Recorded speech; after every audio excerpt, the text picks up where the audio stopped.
The opinions expressed in this program are not those of CISA 7 or Time Warner Cable.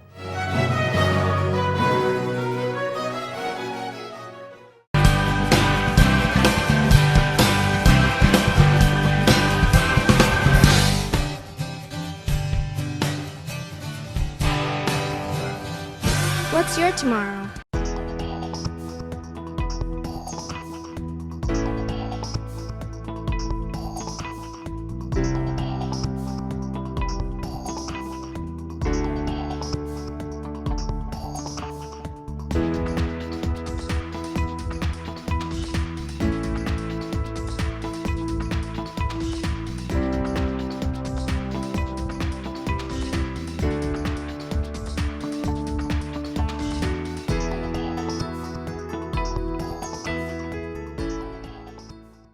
And to the republic for which it stands, one nation, under God, indivisible, with liberty and justice for all.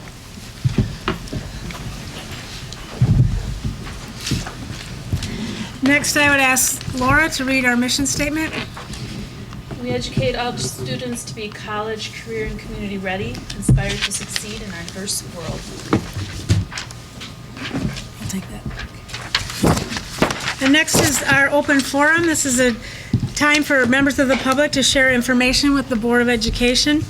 Is there anyone who would like to speak before the board today? All right, and you know the rest of the drill.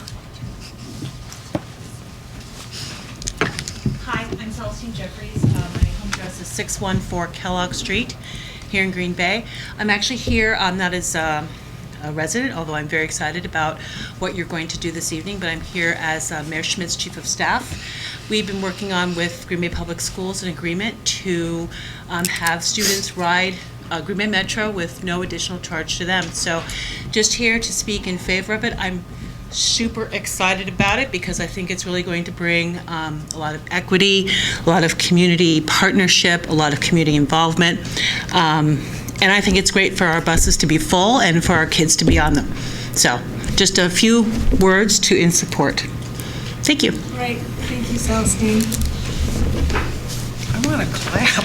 It's so good for kids. We'll clap when we have our discussion. I know. I just want to clap. It's a long time coming. All right, and next we have, is there anyone else who would like to speak for the board? All right, we'll move on to our recognition, and we have Mike Stengel is going to come up and introduce our guests.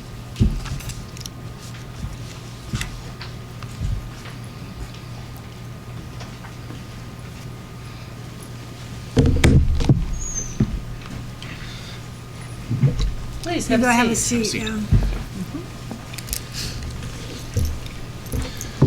Good evening. I'm happy to present the people that have nominated for an energy award. Bill Plowman, he's our representative with Focus on Energy. Jolene Shield is with the Wisconsin Public Service Commission in charge of the Focus on Energy program. And Jeff Hinkelman is with WPS. We've been working with Jeff for years. He's locally and works with us on our energy projects.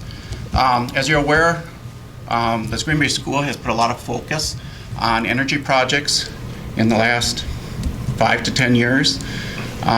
We feel like we save approximately $1 million a year on energy costs. Bill did an estimate that just on the projects we did with them the last 5 years, we've saved $1 million in energy costs.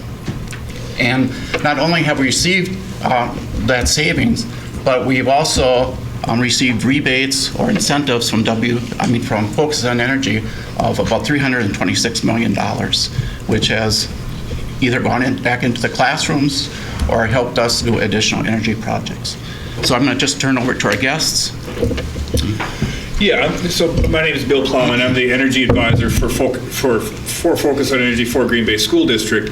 I've been with the district for about 8 years now, and obviously one of my favorite districts just because you guys are extremely active, always have projects going, and we love to work with groups like yourself because you're trying to do the right thing. I'm sure funding is obviously the issue with all school districts. You guys have managed to figure that out, and we're trying to help out that cause by giving incentive for those projects. So, just a great group to work with, and really appreciate what you guys have done so far. And going forward, this summer is going to be busy, and you guys will always be busy. So I'll be here for you and try to figure out what I can and continue on. So I'd like to introduce Jolene Shield from the Public Service Commission. She's here to present the award. Hi, thank you for having us tonight. Every year we give out awards for companies and in some cases contractors that have worked with the program and worked with customers to achieve energy savings. This year we've given out about 15. I would like to say that Green Bay is the only school district to receive an award this year, so you should be very proud of yourselves for that. And I almost, after listing off all those dollar savings, it's almost more like a lifetime achievement award rather than just a one-year type of thing. But I also want to acknowledge Focus on Energy is funded by the utilities in the state, so I want to acknowledge Wisconsin Public Service. Without them and their support, none of us would be here tonight to talk about this. And with that, we just are happy and pleased to present this award for Green Bay Area Public Schools' commitment to reducing energy waste, and congratulate them for being a 2017 recipient of an Excellence in Energy Efficiency Award. Congratulations, Mike.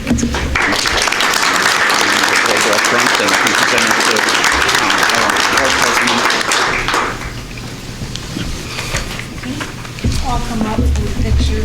Photo op. I'll just get ready for close-up. Getting used to this. Thank you. Thank you. You want? Who do you want the pictures? You're in charge. Whoever wants to. Yeah, you guys can make your shot. Yeah. Okay. Is that good? Come a little bit closer. Thank you. Her. Me? Yeah.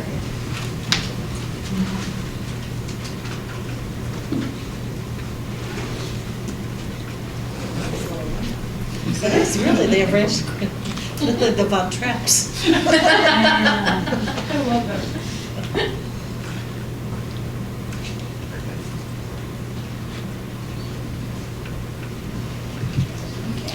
Thank you. Thank you. I'm glad you didn't expect us to see. Yes. I was waiting. Set it here for now. That's great. Fun thing. I want to clap again. That's great, good news. That is great news.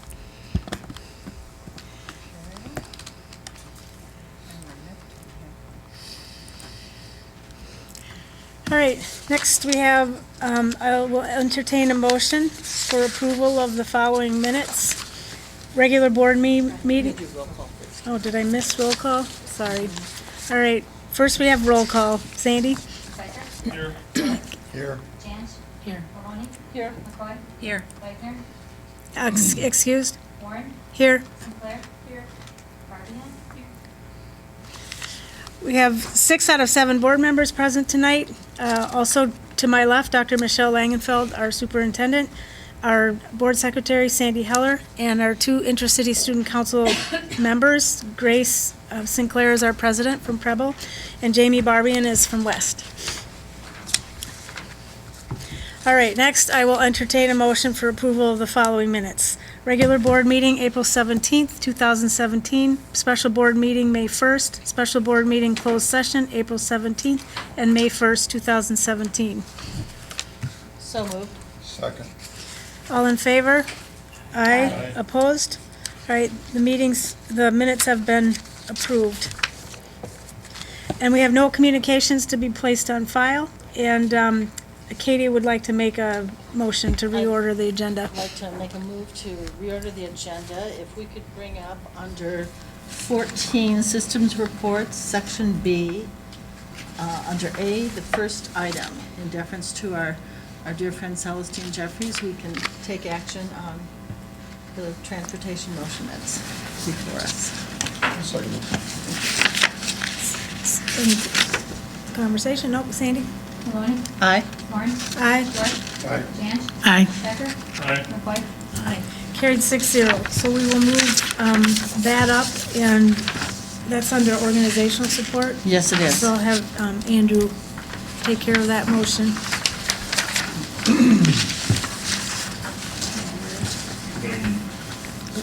Bus service program agreement? Yeah, That's the the bus one. service. I move that the bus service program agreement by and between the City of Green Bay and the Green Bay Area Public School District as presented be approved. Second? Did you want to say something? I just, Ms. this is Jeffries one up? of those opportunities, would you like that? Oh, sure. This is something that's been talked about for 6 years. I was gonna say 6 to 8 years. We finally made it happen. This is something that I think once, if it's approved, that there might be a round of applause. I think we're doing some really good stuff with this. It's an exchange of finances. We've been purchasing passes. We're taking that dollar amount and moving forward into this agreement and then expanding services with the Metro.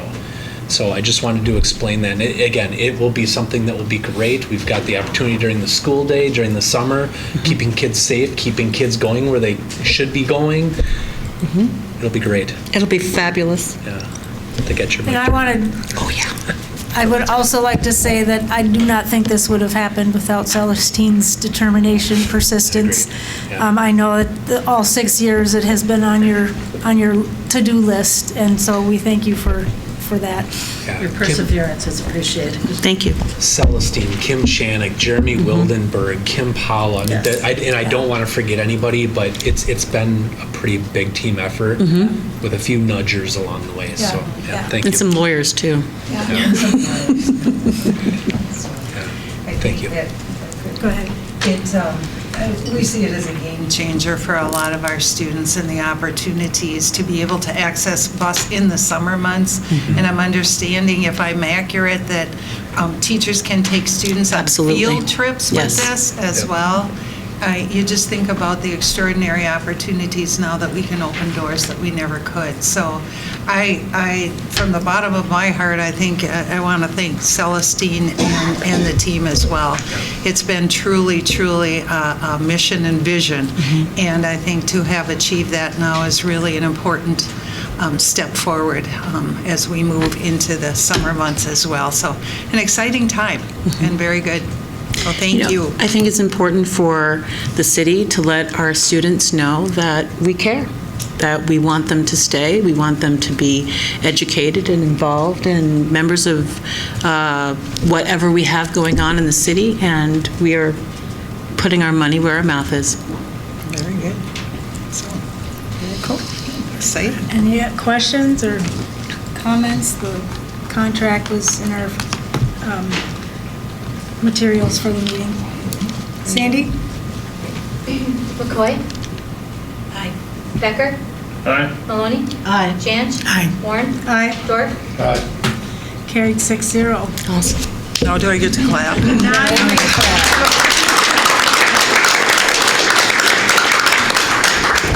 Yes, I didn't mean to overlook the rest of the team, but I know that because the rest of the team has also worked very hard on this, it's really been a combined collaborative effort. And when Celestine moved from school board to city, it was a great transition for her to continue her work from the perspective, from her position in the city government. So, thank you. That's great, thank you. All right, so then we will go back to our agenda, and first is monitoring reports, and that will be facilitated by Julie Janch. Yes, I think we're going to be doing the multi-level systems of support, and John will be presenting, I believe. And more presenters.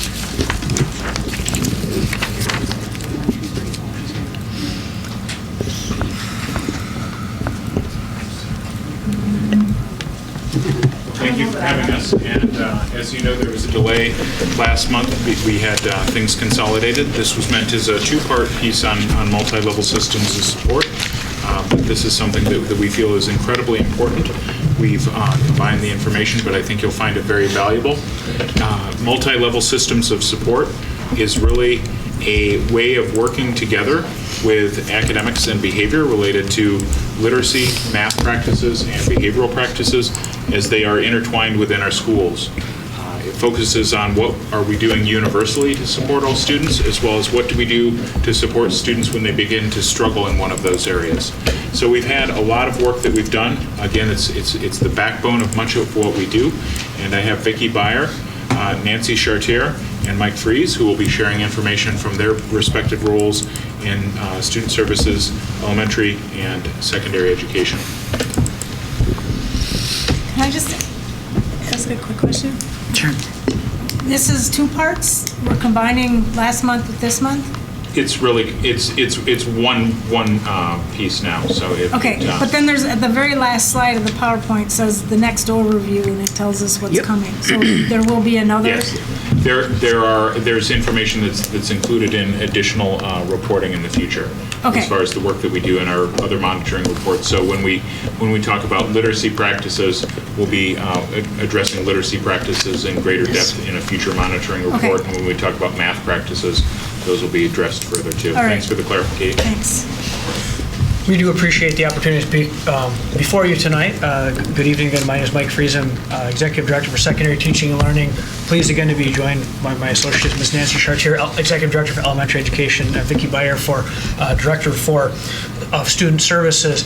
To elaborate on the question that was just asked and what John was offering, we would offer that the opportunity to condense into this evening's presentation hopefully helps frame up a solidification of a new normal in terms of how we talk about the work that we do, so that going forward, when we provide updates in areas of literacy, mathematics, behavior, whether it be at the universal core level and in reference to staffing requests, in reference to data information, it's through the lens of multi-level systems of support. So I think in that case, it would be hopefully a very natural thing.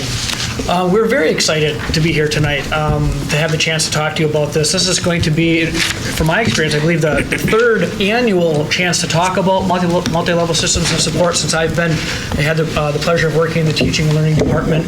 You might recall that previously we may have referred to it as RTI, or response to instruction or response to intervention. And we've really, we're in the midst of really completing our full transition into talking about it in terms of a framework of multi-level systems of support. We believe that it's important to reiterate that, like we've said in previous years, that this lens of looking at the work that we do is very much aligned with the district priorities and strategic directions, including an emphasis on when we talk about academic excellence and engagement, that through a multi-level systems of support, we can further guarantee and ensure that all of our students are successful and will graduate college, career, and community ready. To us, a big emphasis on what we're going to talk about tonight is the idea that this is about focusing on learning. We really like this particular quote. We may have had it last year for you. The idea that learning is not a response to instruction, but rather effective instruction is the response to learning. I'm reminded also of the front sign at Aldo Leopold School last year that said, "The secret to education lies in respecting the learner." This is a hallmark of what we believe is a lens and a framework of multi-level systems of support. It emphasizes the students being the center of our work. It emphasizes being responsive to their needs, whether it be for something extra, an enrichment, an extension, or some additional support to help them catch up with something that they need to be on par with their peers around. As such, our philosophy of MLSS. We have been working very hard over these past 4 years to make sure that our multi-level system of support, also known as MLSS, is a system that functions from a mindset of being learning-driven rather than process-pushed. There's nothing wrong with compliance. Compliance is very important. You need to be legally compliant. You need to be efficient and effective from a compliance standpoint. But when you're truly committed to learning at the center of what you do, then your multi-level systems of support, I think, takes on an extra level of excitement. When we talk about why talking about multi-level systems of support is a way to think about how we simply do education, whether it be academic or behavioral demands and expectations in our system.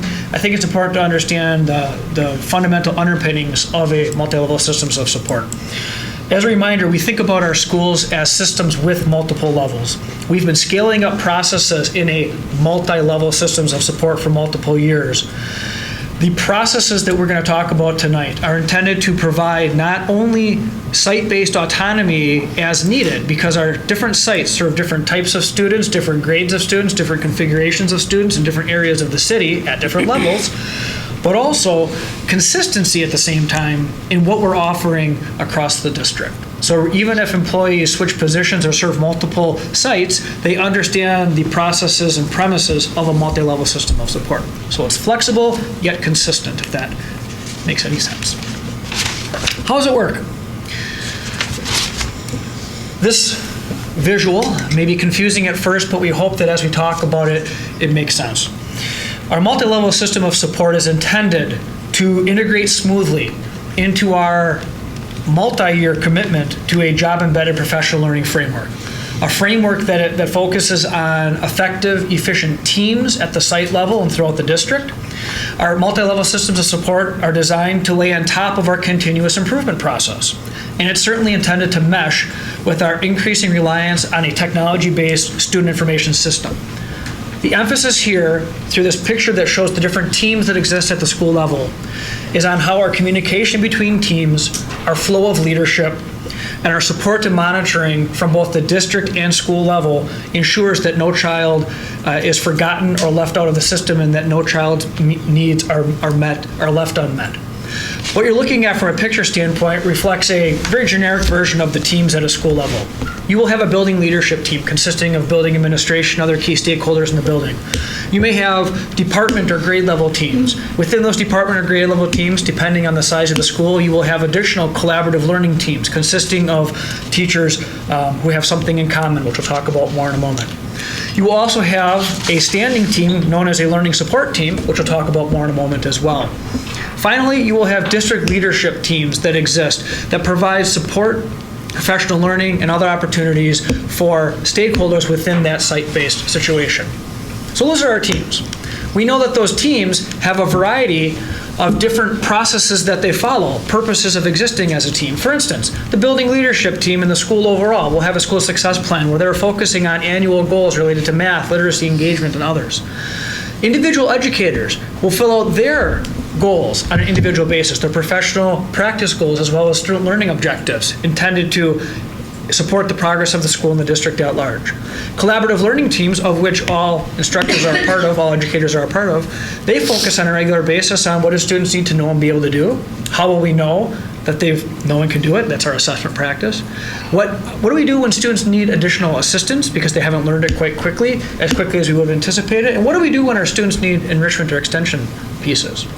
The learning support team exists, and we'll talk more about that in a second, but they exist to help funnel and deal with and address and work on the school's approach to academics, behavior, attendance matters. And finally, the team overall looks at our assessment data at the site level. This is the structure of teams, this is the processes that they follow, and we're very proud to say that our multi-level systems of support is intended to lay on top of and integrate smoothly with these existing structures and processes. So what are we talking about exactly? Let's say that you've got a youngster who is demonstrating an unmet need. Prior to escalating through the tiers of support or levels of support in our system, the educator, of course, we know this about our educators, they know the student very closely, they work very diligently on a daily basis, thinking of ways, working with their colleagues, trying to figure out what the student's needs are, what the root causes of the challenge, and trying to meet those needs. Prior to bringing it to multiple levels of support, they engage their collaborative learning team colleagues. As a reminder, our general education instructors, our paraprofessionals, they sit on collaborative learning teams that have something in common, be it they share the same students, or they share the same content, or they share the same grade level, something of that nature, maybe all of the above. And they work together addressing those 4 questions that I articulated a moment ago, trying to determine how do we help the student have their need met, whether that be a need to catch up with their peers or to extend or enrich their learning as needed. Sometimes, though, our students aren't successful through that initial process, and through our documentation and our collection of information over the work we've worked at our collaborative team level, we might say we need to activate the help of our learning support team at the building level. And this is where our multi-level systems of support starts to activate around these levels and layers of support in the building. And that's where the learning support team can come into play. The learning support team, and many of you who have been around the district for a while may recall that we've had such standing teams in the past. They may have gone by other team names. I don't want to throw those extra team names out to confuse anything, but over the years, different schools have had different iterations of a standing team that exists to support student needs as articulated by staff. Depending on the school, the learning support team might look a little bit different. These are the typical structures we would see. It would be a standing team that has standing agendas, planned out agendas. They document their discussions. They have identified and standing team members as well as invited team members, depending on the circumstances that are requested. And they also have as part of our multi-level systems of support, a problem-solving process that is followed by the team during the team meeting. What types of people do we typically see? Oops, maybe I missed a slide. There we go. What types of folks, stakeholders exist on our learning support team at the building level? Well, it's always going to be a member of administration, if not many members of administration, depending on the size of the school. Standing members may include literacy coach, math or literacy interventionists, math champions, behavior specialists, classroom teachers, depending on the student or the students being talked about. It could be present or previous classroom teachers. You may also have relevant, or you will have relevant student services personnel. And so our learning support team functions as a standing place where in our schools they can address the conversations and the requests coming out of our universal Tier 1 settings. Nancy's going to talk a little bit more about the universal Tier 1 setting, and then Vicki will also talk about the other tiers within our multiple level systems of support. And just to add to Mike's sharing of the learning support team, having one common name helps our staff that's shared between multiple buildings to know exactly what type of meeting they're going to as they move from one building to another. So a large part of the multi-level systems of support is very much for consistency and vocabulary and common language amongst multiple staff members across all of our departments. It will not be very long before we most likely will not be calling this universal Tier 1, but Level 1 as a level of support. But we chose to keep this particular illustration in place for this evening to really emphasize the importance of moving both the academic and behavior systems forward together and really focusing on the whole child as we move through this process. We guarantee that all students have access to general education, no barriers. Before part of this process, we came first to you with our content essential documents. The content essential documents are used in every program that we have in the district as a foundation to build off of, but potentially to add more to meet the individual needs of our students in our various programming. Typically, depending upon your demographics, 80 to 90% of your student body's needs should be able to be met at the universal or the Tier 1, Level 1 level.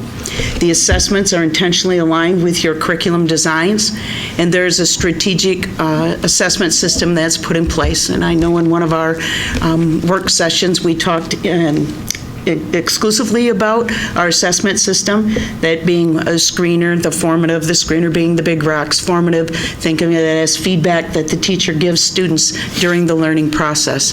The benchmark is a check for us approximately 3 times a year to make sure that what we're doing to inform instruction is on par for meeting our summative assessments or our state assessments.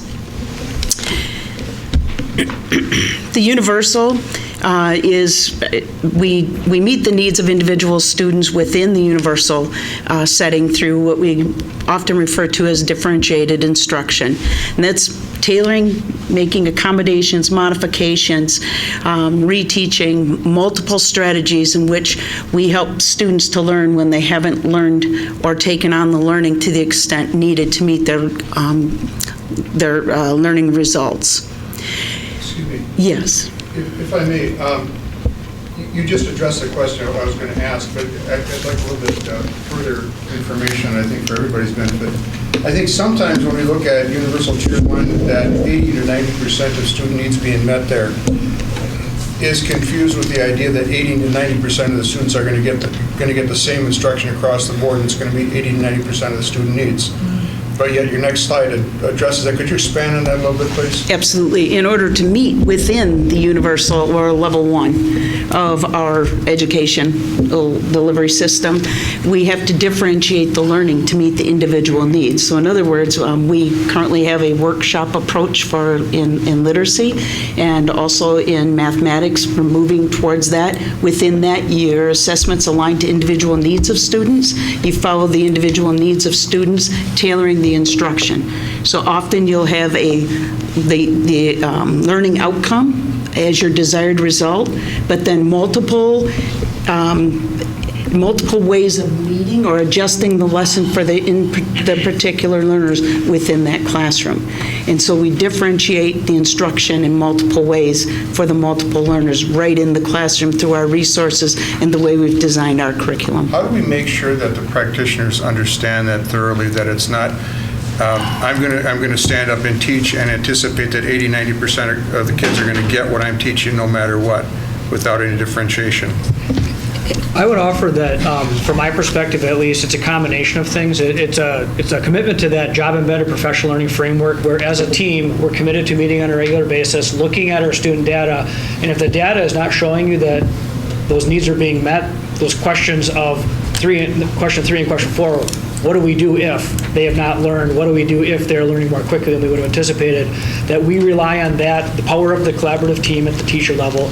We also know that a number of our schools over the past 3 to 6 years have been really learning more about the idea of universal design for learning, where you are taught around how to think about multiple means of representation, multiple ways of instruction, multiple modalities to address a wide variety of learners that you have in the classroom. Are we at vision state yet? Absolutely not. It'll be, until I retire, it'll be something that we focus on in teaching and learning, and then I'm sure that whoever takes over after that, that'll be their area of focus.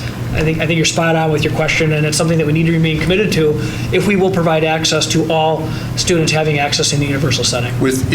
At Tier 1? Absolutely. Yes. Okay. And you bring an important message there. And the Board of Education in Green Bay does support the multiple levels of support for that in that Tier 1 setting. So at this time, we have literacy coaches, and I will address that as we move through the different levels. If we do have a check and a check system. If a child is having difficulty, it is the responsibility of the literacy coach going to make sure that the framework is in place. Our math interventionists in the district are all trained to a champion level, all very skilled. So we have multi-tiers of getting the multi-level tiers of system in place, with the greatest emphasis being on raising how we do instruction and making instructional practices based on what our students need next. Thank you. And not to belabor, I guess I've already belabored it, but no. Concern that I had was that if you're not getting what I'm presenting the first time, that all of a sudden automatically I'm going to kick you up to level 2, and I just want to make sure we're avoiding that. Yes, and I hope you like what we have for you. I like what I've seen so far. Awesome, thank you. So at Tier 1, as I had mentioned before, the universal is our general education, and that is that differentiated instruction, those assessments, a battery of assessments for both behavior supports and our literacy coaches. That's typically when we train and work with those bodies of educators. They know that this is their primary support that they provide the district. In other words, no one else in the district does the level of support that our behavior supports and our literacy coaches provide for the system as a whole. Always following the problem-solving process, monitoring progress, documenting efforts, and then reoccurring as often as needed. And the key piece that we are very pleased with the outcome of operationalizing in a field state anyway this year is the development of a personal learning plan for every child who comes to the first learning support team. That will be operationalized next year. It will be asked that everyone uses the system as it's designed, but we did field test it this year to get the quirks out because we are using our student-based system. If I could please, I guess I have that, don't I?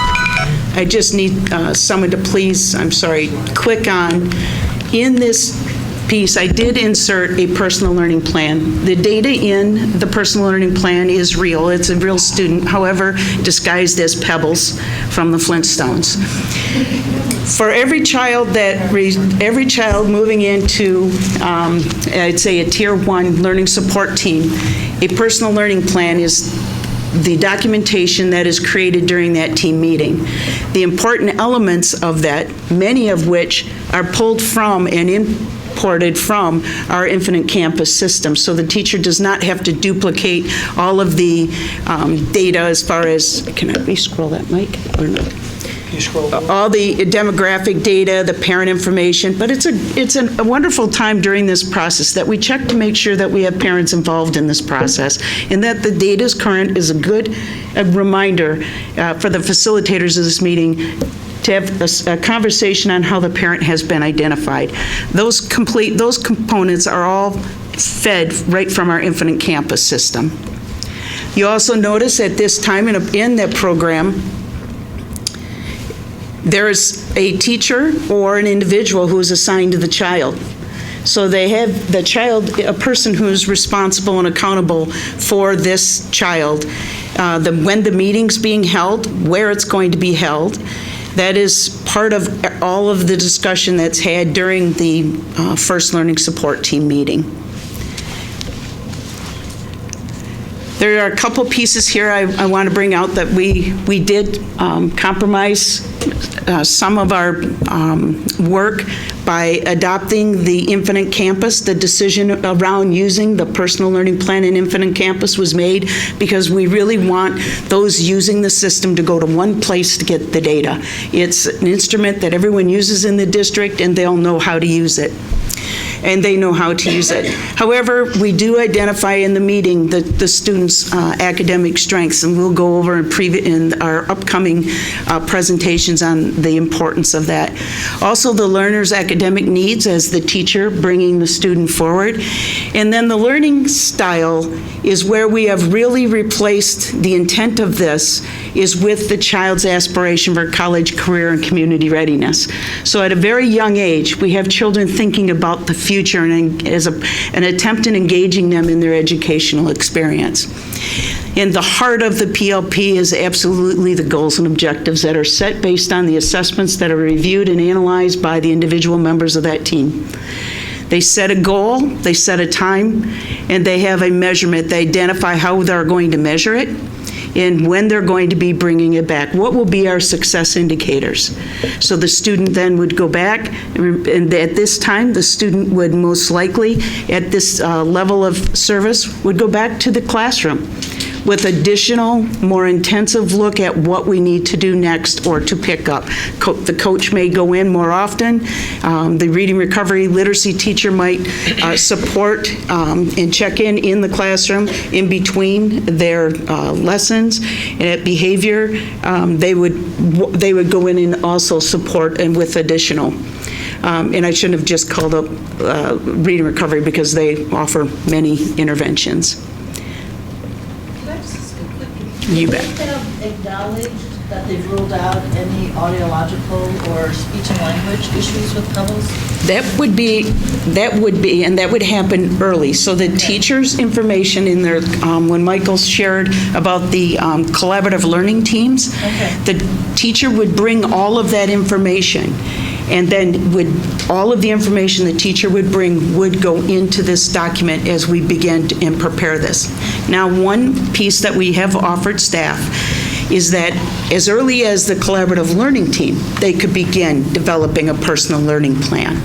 So that if they have immediate concerns, that they're checking with the parent, they're reviewing the child's file immediately.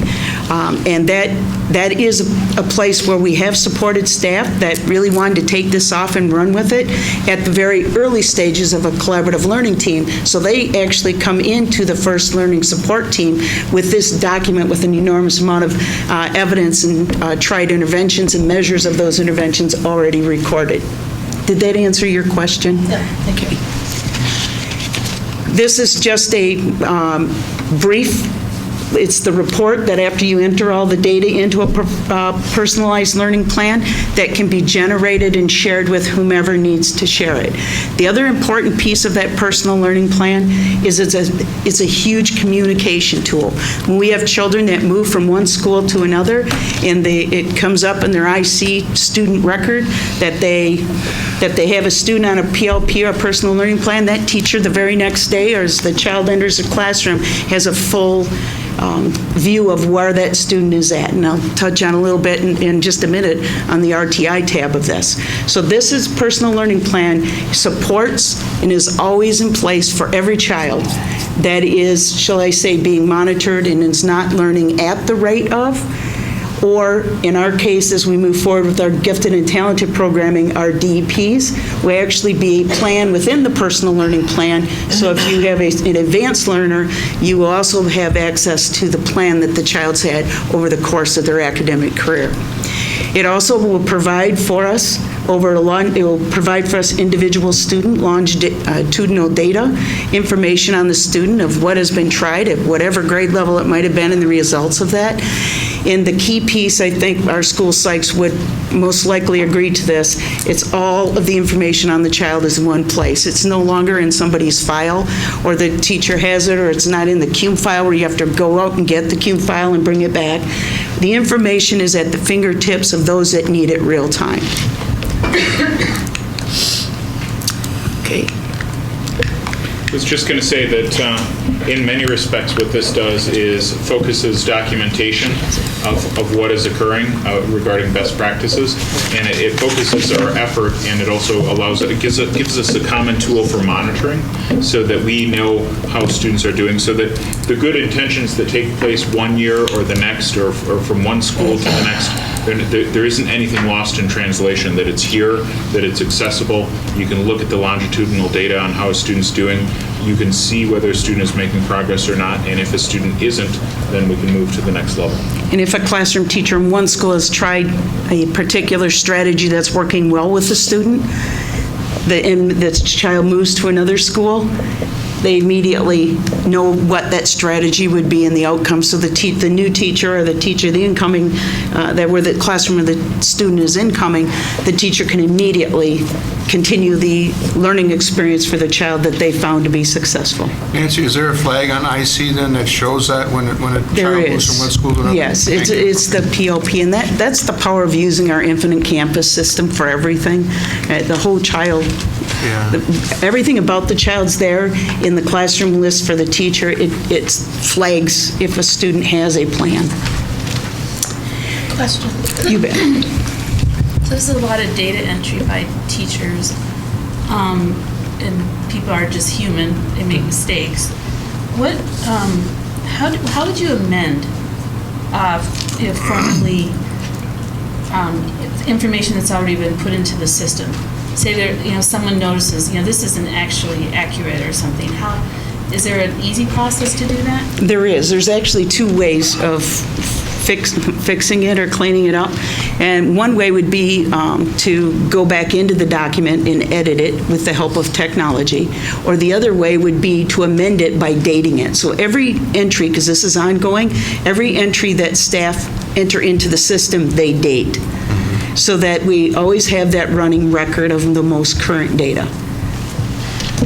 So, who gets to amend that? Anybody? Yes. Anyone who can access that record can? Well, there's certain roles that people are assigned so that we don't have inadvertent, deleting of records or things of that nature. Will that amendment be noted on the record? Like someone went in at a later date and maybe change this student's record? It would be when you meet again, it's a new meeting, and so you would bring attention to the notes from the minutes from that meeting that you had made an adjustment to amend whatever the data would be in there.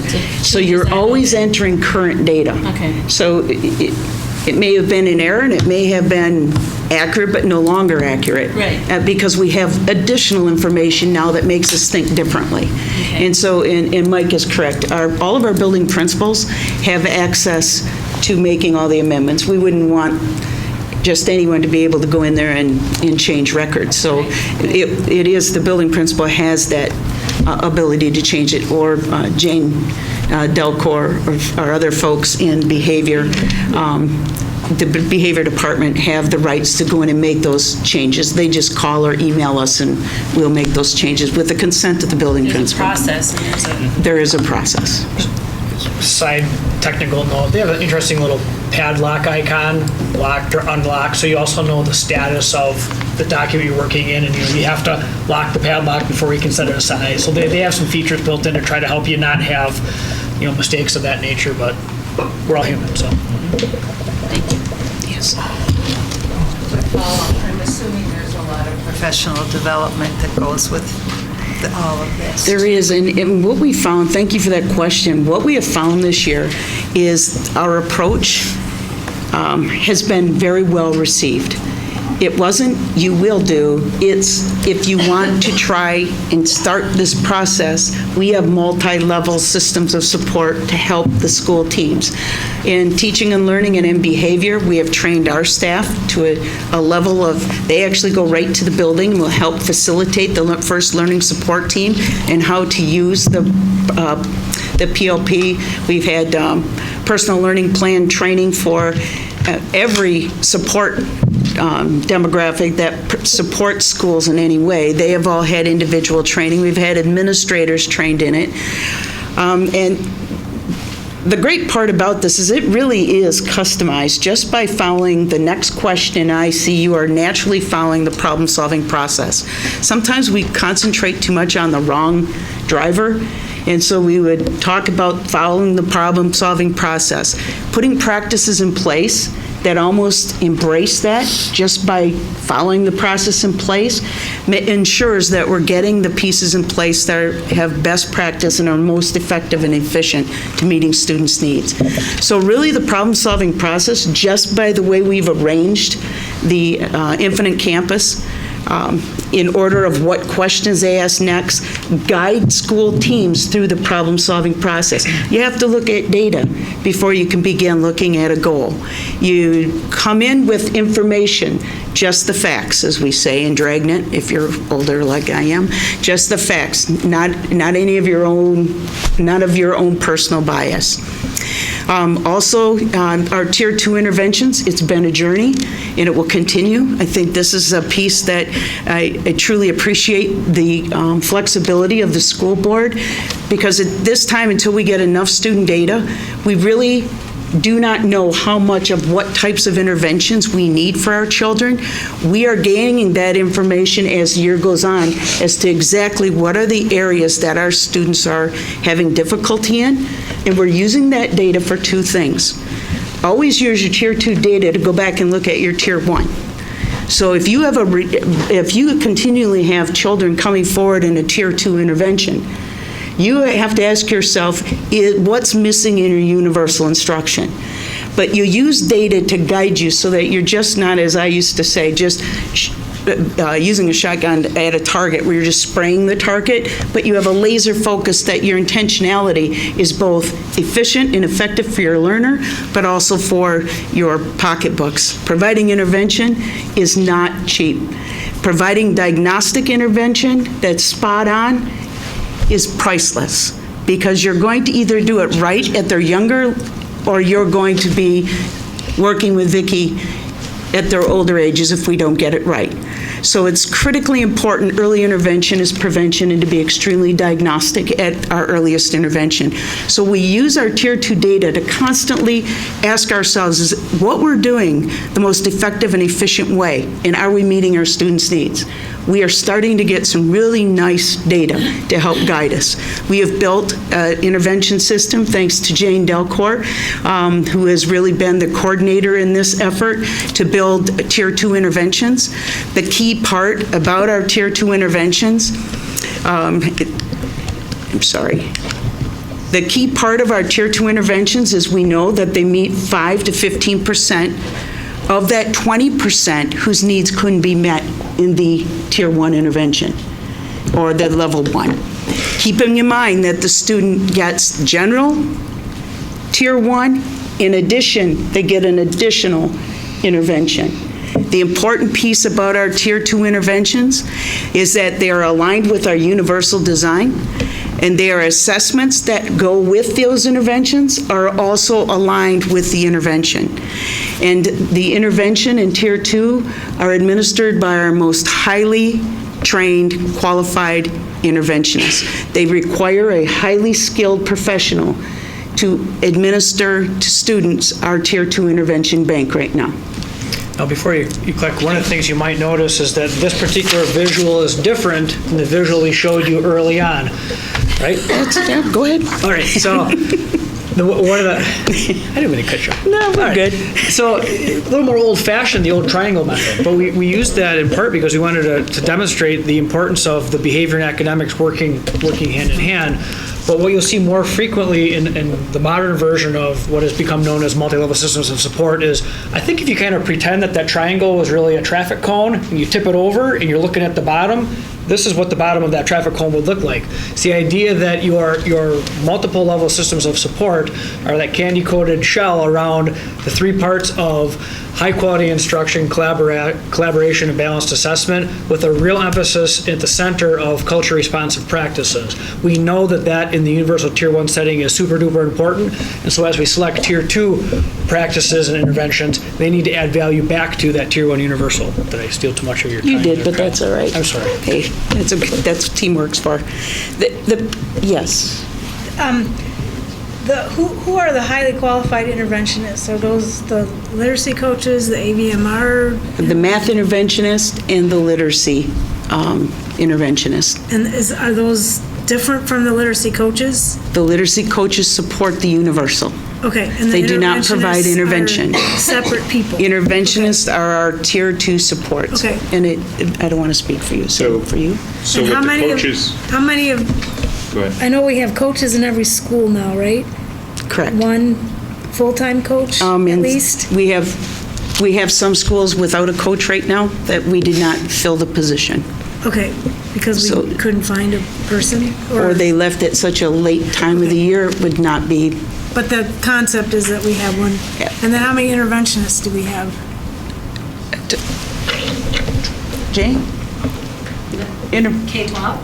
K-12. 43. 43 interventions. On the literacy side. And those are all literacy interventionists? Those are literacy interventionists. There's some are 0.5 in a building. Okay. There isn't a 1.0 always. Some are at more than that, but I'm counting all the way through high school. Okay. And then how many math interventionists do we have? We have 19 to date. Okay. At elementary. Okay. And then at high school, middle school. In general, at the middle and high school levels, the folks are trained in the same intervention, so they're highly trained, but it's a portion of their daily schedule. Many of them may have a section of algebra, or 2 sections of algebra, and then they provide that intervention support in the form of the math extension or supplemental math, depending on the level. I think with Brenda's question, this is an important time. As we were building the multi-level systems of support, we took into consideration over the last 3 years, how do you build a system of support to provide this?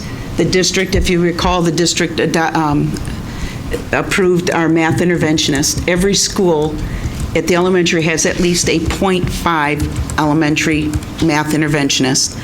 If a school desires more and they're a Title I school, they can use their Title I dollars to increase their services.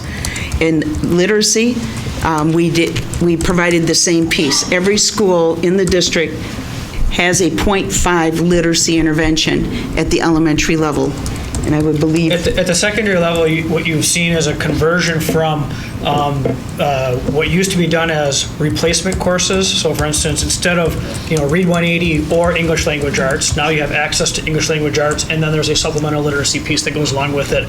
So by and large, we've been able to convert FTE that was previously used for, instead of pull-out tracked things, to convert that into the intervention FTE. So. In our upcoming presentations or updates to the board in math and literacy, we'll get into the specific details of the interventionist roles, responsibilities, and so on and so forth.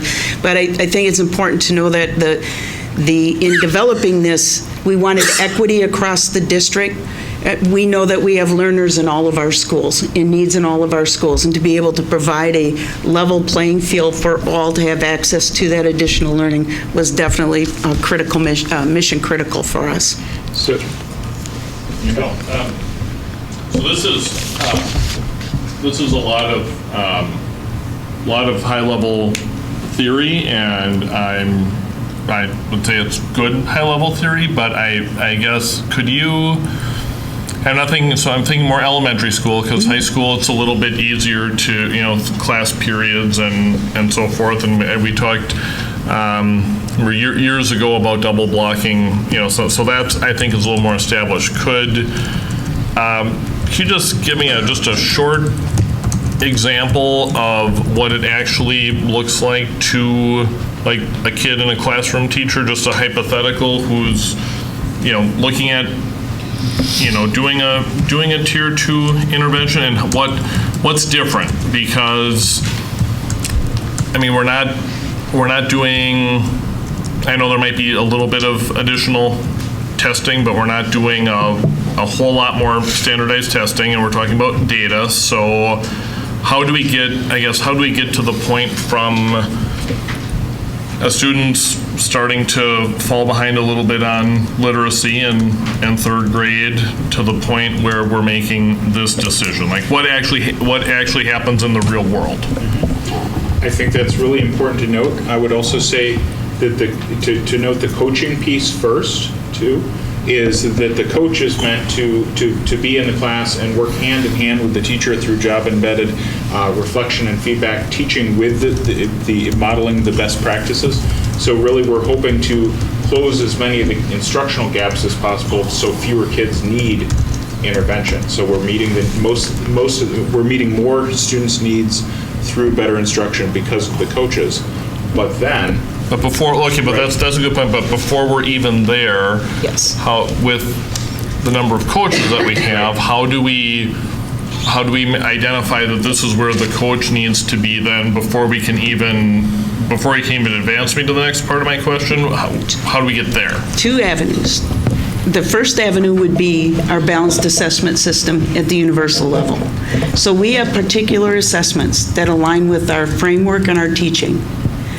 If we analyze that data, we triangulate that data to dissect whether or not there are gaps. A great example would be Pebbles. They analyze their words their way data with their writing data, with their reading data, to take a deeper level to see if there was any disparities between them. It also helps if you have inconsistencies in your level of word study and your writing. So we're to the point this year we've made great growth in our principals and our literacy coaches assisting teachers in a data analysis in literacy, and we're right behind the door in math. I would hope that we could find a student, if a student was struggling, we wouldn't wait till third grade. We should be able to identify students struggling as they enter our system. And what are we going to do? So we use our screeners, our formative assessments. Teachers, with every component of our resources, our curriculum, there are anecdotal notes, there are checklists that come with every single one. So teachers can come to the first learning support team and provide a plethora of data that really the team even takes a deeper look. As they move to a selected intervention, there's another realm of assessments that are given to the child. So coming in from a tier 1 or a level 1 to a tier 2, we do assess the child. And so we're going to have, before we get to tier 2, when we're identifying some initial concerns, is that when a coach's time goes into that classroom more, or is that only if, you may have a teacher who's very strong in literacy and one kid needs extra supports, or you could have a teacher who needs, maybe a newer teacher who needs more intensive support from the coach? And you are exactly correct. The coach is a preventative measure in a system. Okay. So they are constantly coaching toward grade level expectations. Yes, we use the data to monitor where we go next with the children, but it is a proactive, and then it's the lifting. So, and when I say the lifting, it's what is the next, where do you go next with that child's learning? And in order to be diagnostic to that point, you really do need to have a coach and a teacher working together to be that succinct. And when you get a shift, it's extremely humbling because it is so complex. There's so many components to literacy and numeracy, especially at the developmental ages. Did that answer your question? I don't want to take up too much more time here, but how do we, actually, why don't we jump ahead to then what does it look like in the real world when we go to a tier 2? Because I was going to ask more about how we position our coaches, but that's a little bit different than this. So, and I think one thing that was really helpful for me is actually some classroom visits where I was able to see the coaching in effect and what it looked like, and that might be an opportunity that we could extend as well, because I think when you see it in action, you can see the power of the transformative power of the coaching. And in July, we'll be presenting to the board our literacy update. And even before the end of the year, and now I know that you all have schools that are your schools, I'd be more than willing to make a contact with the principal and together go and visit the principal and walk through it and be a part of the process from the tier 1 and what you should be seeing in a tier 1 and the measures in the tier 1, potentially all the way through a tier 2 intervention or potentially even through a tier 3. I agree with John that I think to walk through it, you are exactly correct. This is helicopter, very theory-based presentation tonight, and we hope to use our next presentations to make them more of our practices in how you operationalize this. That's it. There is something very unique about Green Bay, and if we study and research RTI and RTI models, they've been out for about 12 years now, they are not found to be very effective. And one of the major reasons why they're not effective is we wait for the gap for failure to occur instead of meeting your children at a selected intervention immediately. So in typical school districts, not typical, but most school districts, you will find that they will use a less intensive intervention at a tier 2 and wait. If that doesn't work, then you would go to a tier 3. So the point I'm making here is that we believe that our tier 2 interventions should promote accelerated learning. They should be so intentional that we aren't looking to just close the gap. We're looking to exceed beyond the gap because of the intensity of the intervention. So our tier 2 students that's why we put all of our highly qualified interventionists at a tier 2 level. That's also at both behavior management and in academics. And they are consistent with the universal. The goal is always to get the child back universal, but learning at the same rate or above their peers. Focuses on learning and accelerated learning. So that is a huge difference. And I'd say progressive school districts across the country that have found this move is an effective move. And Newsweek and a few others did multiple research articles on effective practices in RTI, and we're right on track. Any questions? Because that is, so then our tier 2, if tier 2 isn't working and our children need an additional intervention, we have spelled out the steps of what has to happen in the next learning support team. This is where you are going to bring your math and literacy interventionists to the table, because you're going to be matching now multiple banks of data and the results of that intervention and the results of that intervention and cross-analyzing data to make sure that we match the intervention that the child needs in a tier 2. That's another piece that I would say Green Bay has really forged forward with over the past few years. We really try to know the child best and what the child needs next, and we match an intervention that's designed for that need. and it will be continuous as we add our interventions to our table based on the data we get on what our students' needs are. And that will be ongoing. And there will be some interventions we'll retire that we found not to be effective, and we might move aside, but still knowing that that's an area of need, we would put in a more effective intervention. Yes? Okay, so we get to the point where the general education teacher thinks that a student needs a tier 2. Probably most of the time that's accurate, but maybe sometimes there's something they didn't think of in the classroom that someone can show them how to do with it. Maybe we don't need it, but probably by the time they go to this level, probably they need it. So this is, I'll split the difference and say 10% of students. So there's 30, like average at elementary school, are there 30 or 40 of these? So there'll be 30 or 40 learning support team meetings about an individual student throughout the year? It could be. Okay. Your tier 1, you may bring your team back as you start an intervention at a tier 1, so all the way back to universal. If you get out and you're trying something for 2 or 3 weeks and you thought that would work and you're finding the child's not moving, you would reconvene immediately.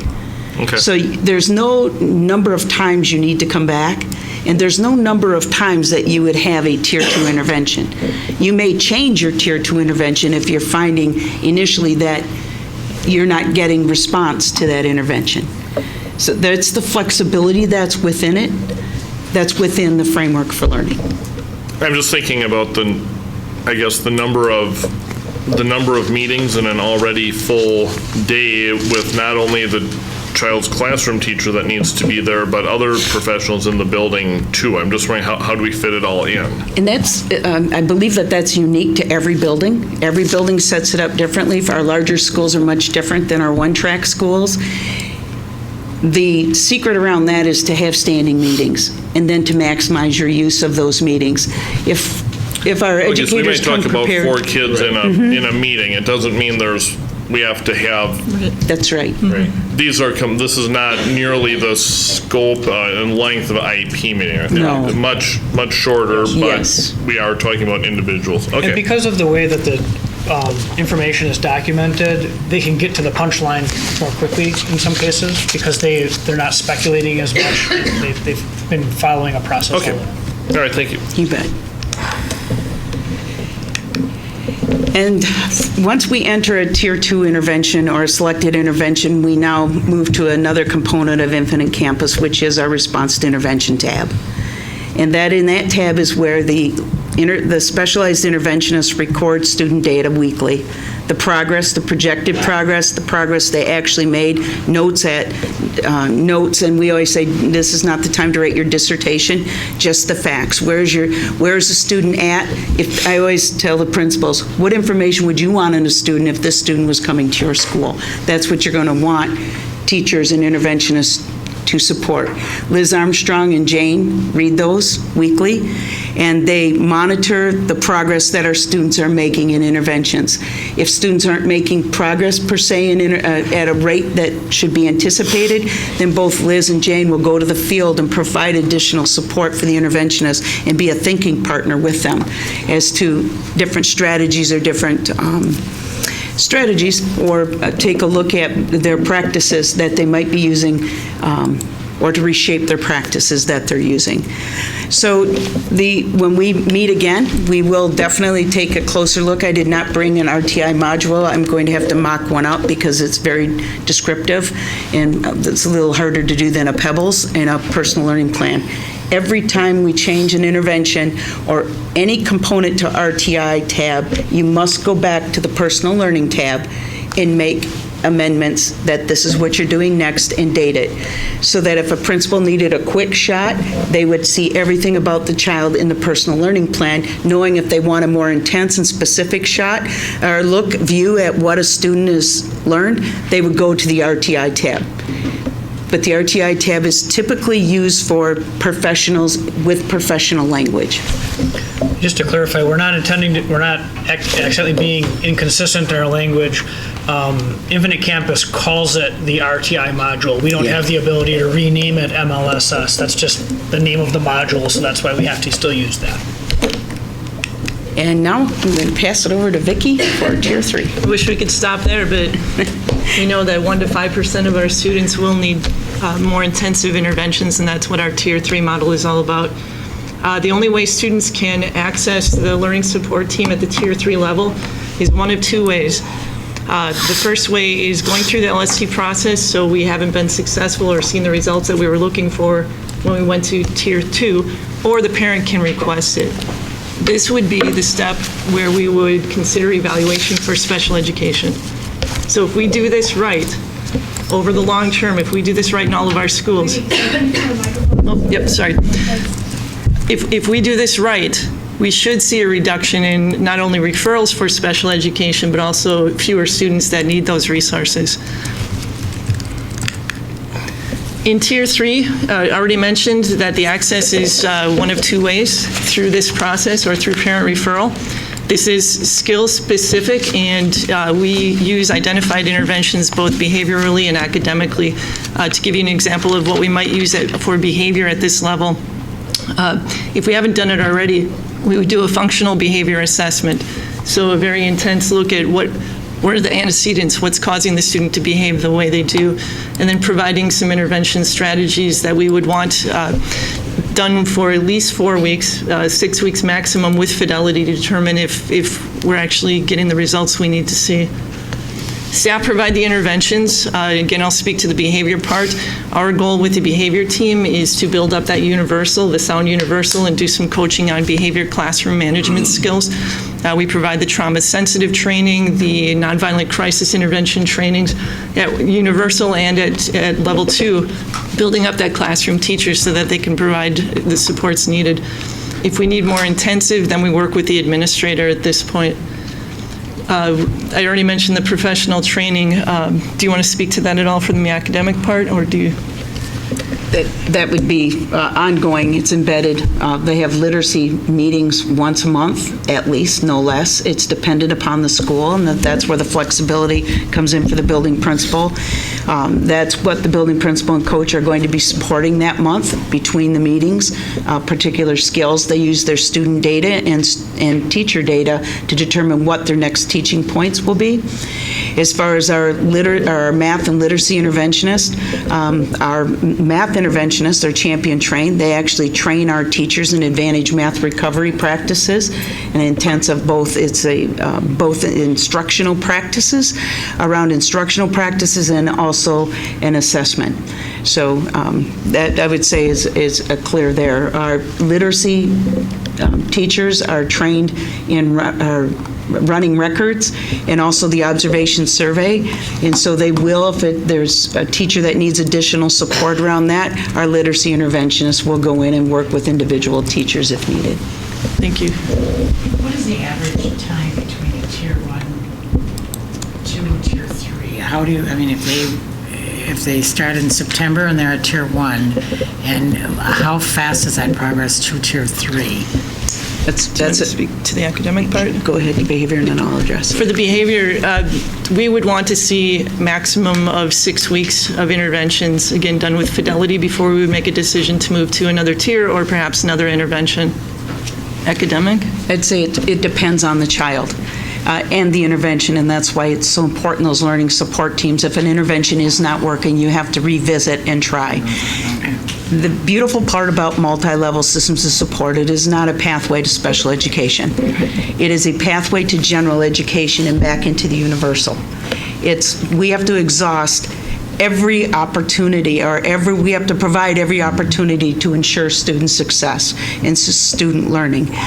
We know that they will learn best by being with their peers. We have to make sure that we provide an educational environment that allows them to learn at the same rate or accelerate that rate. So you bring up an excellent point, and I don't believe that there would be any sound data to say it's going to take you about this long. I think if you thought about it from like a medical analogy, the Tier 1 or Level 1 work is what we would do through general wellness, what we're trying to do to make sure everybody is healthy. Tier 2 would be in some ways like going to a general practitioner doctor where they're beginning to try a few different things to see how can they have an effect if there's a struggle. If there was an acute case, something that was extremely serious, you would move to the tier 3 more quickly if it appeared that the tier 2 pieces were not taking care of the problem at hand. So it depends partly on the acute nature, the response that you're seeing through some of the tier 2 interventions, and then that student would move more quickly through the system if there was a deep need that was identified that needed to be addressed. I have one more question on that. If the child moves from one school to another, and all of this follows to the new school, right?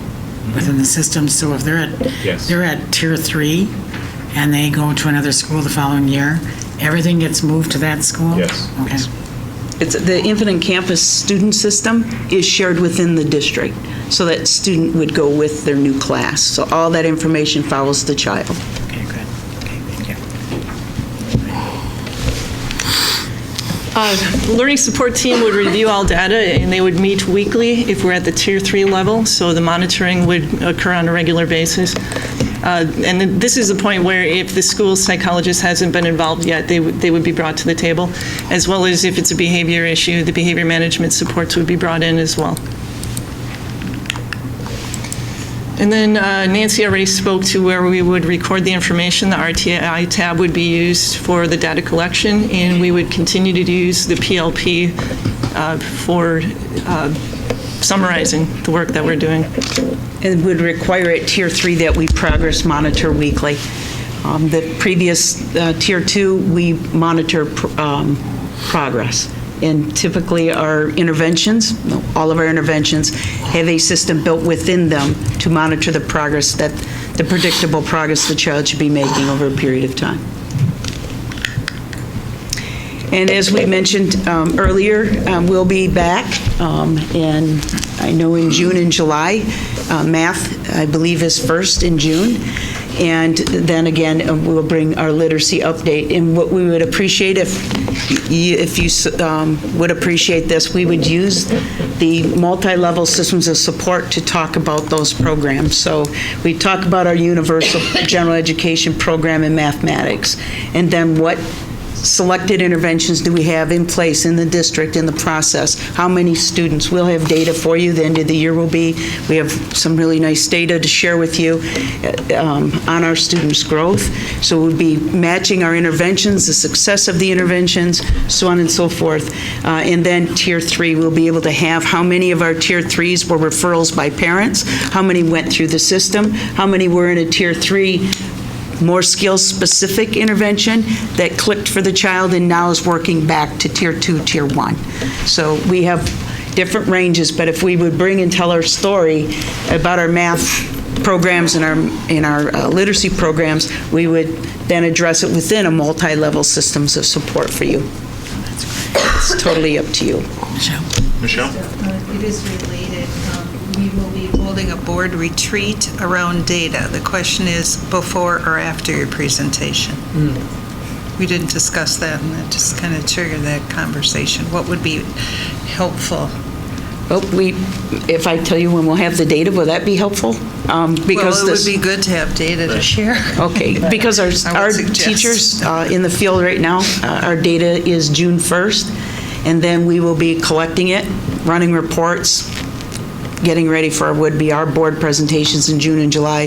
Doesn't mean that you certainly can use the data for what you would need it for. But for a retreat, I'm thinking before or after the presentations. I'm thinking quite possibly after, because I think if we present the information in the general format through the monitoring report, that will allow us to get deeper with our questions so that we could tailor our data retreat based on the needs that you're seeing. I think so too. So if during our literacy monitoring report we're seeing we have specific questions more deeply around what does it look like for comprehension intervention, we can gather that data and make it part of the tailored data retreat that we have. And in our presentation, it'll provide an opportunity for you during the data presentation to ask us to be collecting potentially something else.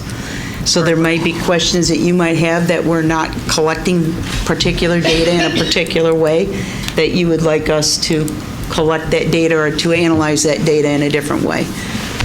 I think too that the more we work on this, the better our data will be. So we'll also be able to look at things from a systemic perspective and identify strengths and weaknesses in areas where we need to intervene.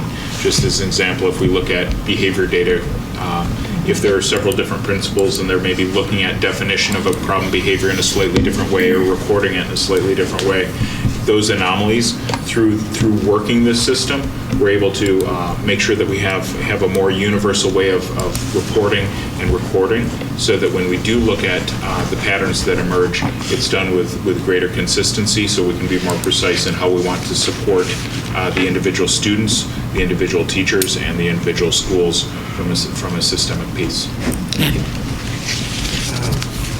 A couple of things. First of all, very impressive. Tremendous resources have been applied to this. Lots of work has gone into it. I think the structure is fantastic. One thing that I'm not seeing, and maybe it's something that you're working on developing, or maybe you do have it, is how are we going to know if it's working? What are your specific, I'm talking about the overall initiative for multiple levels, systems, multiple, how are we going to know if it's working? What are the specific goals, specific measurable goals for this initiative? Have you thought of that? Have you developed that? Yeah. Yes. Go ahead. We've called out at the district level what our goals will be and identifiable measures. And so when we say that every child will be reading at or above third grade, this is all we're doing behind the scenes to make sure they're reading at that level. But also, every intervention, every strategic action we take, there is a measurement that is connected to it. And so we will know it's working when students are at level or accelerated level or making accelerated growth in their learning and in their behavior management. But do we have, are there specific metrics that you're looking at to say that we know it's working? Aside from saying that, there's been improvement. Yes. Yes, So we're looking absolutely. at a couple of different pieces for measurement. Some are the standardized assessments we're using for our district benchmarks, but then we're also within our strategic plan calling out the importance of this MLSS model, and we have identified measures that we would like to look at, that we feel are most critical, but we've also asked our building principals and had them work and collaborate on what are the measures when they know this is going well, what will it look like, smell like, feel like in a building where it's going well, so that we can look at those critical pieces. We want to make sure that we're tightly calling out what those measures will be, and that they're really clear for people too. So if for example, it's making sure that one aspect might be making sure that these teams are running well, we should be able to have documentation of what does the calendar of meetings look like, what do the agendas look like, and be able to look at those through a rubric to see, are they really focusing on student behavior, math and literacy practices in the way that we hope they are, and if they're not, how are we going to provide additional support there? And are those metrics specifically tied to the kids? I mean, to Pebbles. Right. So yes. Right. So we have kids were brought to the teams too. Yes. Okay. Yep. So we have the systemic measures of how are we doing working together as a group on enhancing MLSS, but then we also have more specific measures in how is Pebbles doing? How is that individual student doing regarding their growth in literacy, math, and/or behavior? Because that's the most critical piece, kind of like when we use the medical analogy, we want to know how is that patient doing from an academic and behavioral perspective. So we do have those measures, and they're done with much greater frequency than has been done in the past. I think all of this in many ways is what's gone on as far as good instruction and focus on kids when they struggle. What it does is it creates a better way of systematizing it, documenting and measuring is it really occurring? And that's the difference between MLSS and past practices. So in every one of our interventions has a measurement within it, but we also then give a normed standardized assessment to every child in an intervention. So we have, for instance, in interventions, we have DRA2. We use SLOSN. So we use a tool that is a normed standardized measurement along with our assessments that we give as part of our curriculum assessments. We're always checking our work. And the way that we check it is to make sure that the assessments align, are telling the same story, but they really are different measures telling the same story. There should be alignment. They should correlate. There should be correlation between the assessments with the assessments to measure what it is we are hoping to measure. And we're getting better and better and better. It takes time to get a system this complex in place. It's very complex, I see that, yeah. Thank you. Just to piggyback on that a little bit, I appreciate the reading at third grade level by third grade. We get a significant number of students in our district who come to us in the later grades, and I'm wondering, in my mind, there's a greater sense of urgency because we've missed out on those early years. Windows closing. And how are we measuring their progress? How are we? Well, they're afforded the same battery of assessments, depending on where that student is at. After a student's at a certain level of their development, there are assessments that would be inappropriate to give that student. However, we have many assessments in place that would be appropriate to help us gauge where the student's at to start, at least as a starting point of what they may have missing, and then more diagnostic and specific assessments we'd use to guide our instruction. So you're correct, that window is closing, our timeline is closing, we have to be far more intensive in our work. It makes it far more complicated. That's why those of us that do the work in the early years, we're such proponents of early interventions prevention. Getting them ready at pre-K to enter the school system. I get that. Yeah. When they do come, absolutely. But we have to be prepared at every level. So no matter what grade level you come in, you follow a multi-level system of support.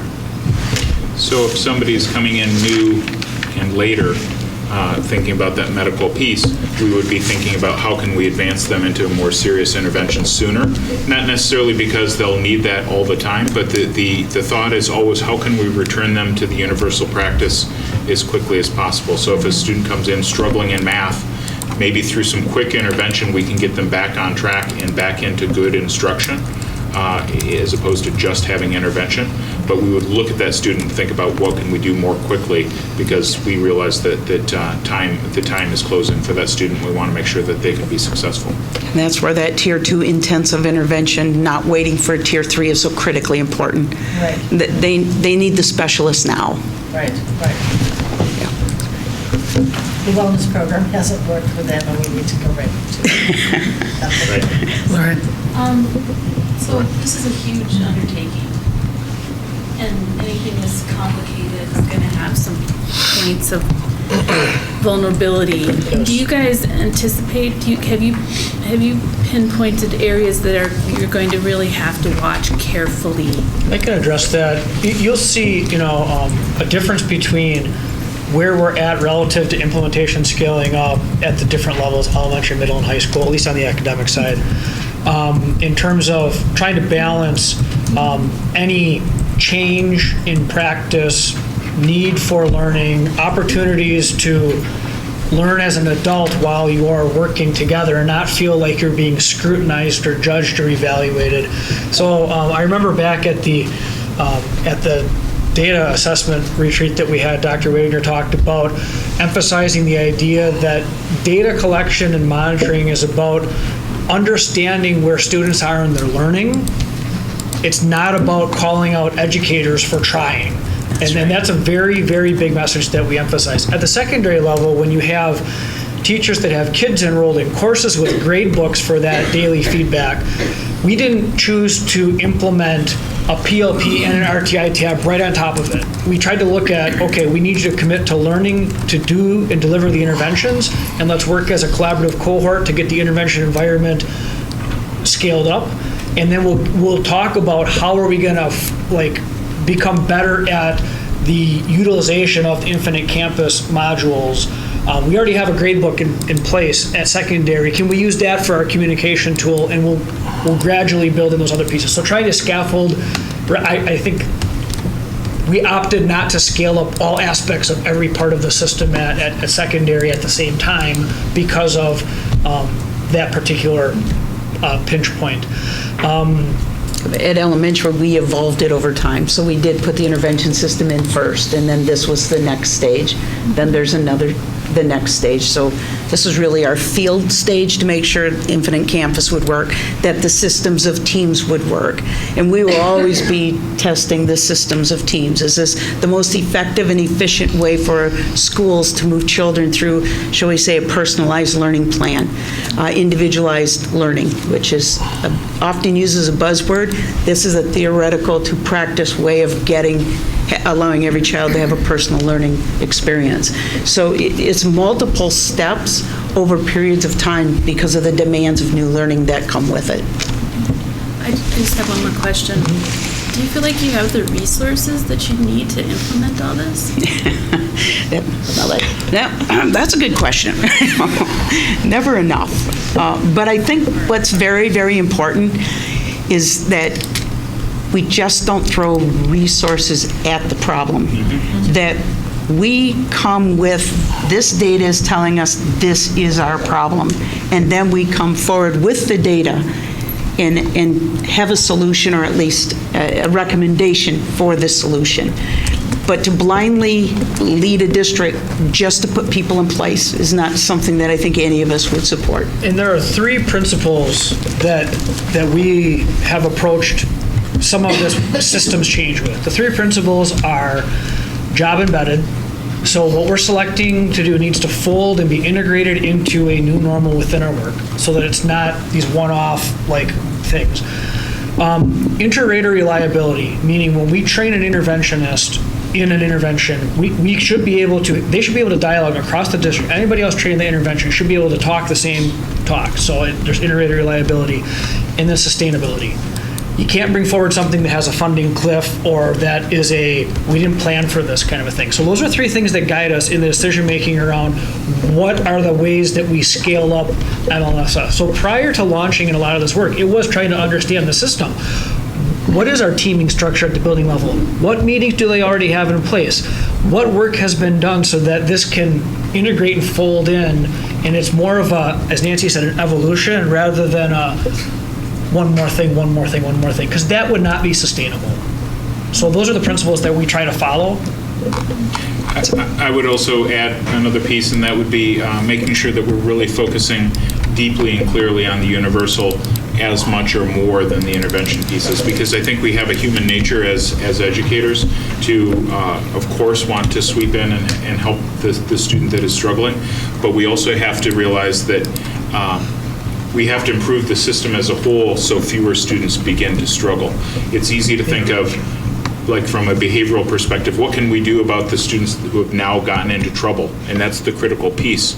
But how do we really move upstream from that work and think about what is it that we can do to improve the system overall so that fewer kids end up with the struggle in reading, with the struggle in math, or with the behavioral struggle. So really, systemically, I think Green Bay has been very supportive of thinking about that job-embedded professional development piece and what that can look like, and making sure that we can sustain those models and think about ways of being fiscally responsible but still maintain that is really critical for us. It's a preventive versus reactive state type of programming. That's, I think, would be key. Yeah. Absolutely. And dignity and self-worth. Think of our children. We know one thing. There is no one intervention that's going to save any and every child.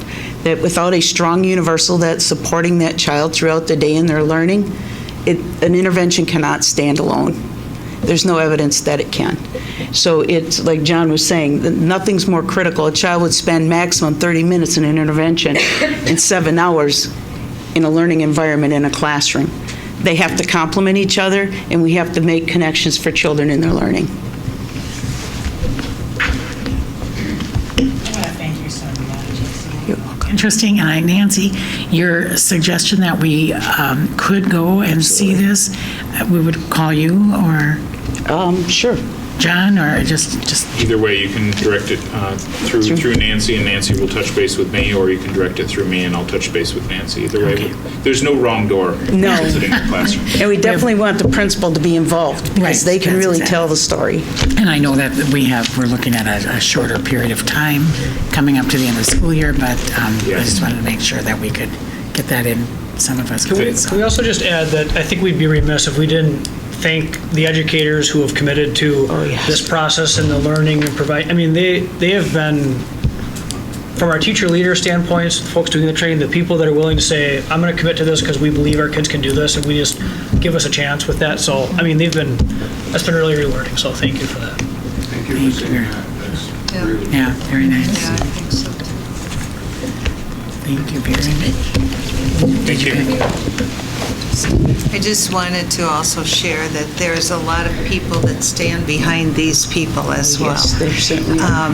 The amount of hours and times and discussion and years, you can hear and see the passion, and I know that that's transferable. And you know, the hope and dream is that we build that capacity within our schools, so at the end of the day, we don't need all the interventionists, that everybody just is an interventionist when it's appropriate and delivers that universal. So a lot of great work, a lot more work to do, but And the thank you. frequently mentioned Jane Delcourt is in the building. Yes, she is. She's a rock star.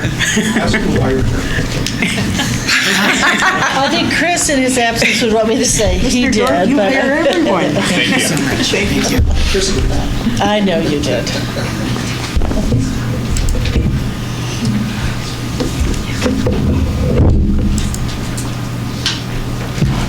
Is that it? That's it. All right, thank you.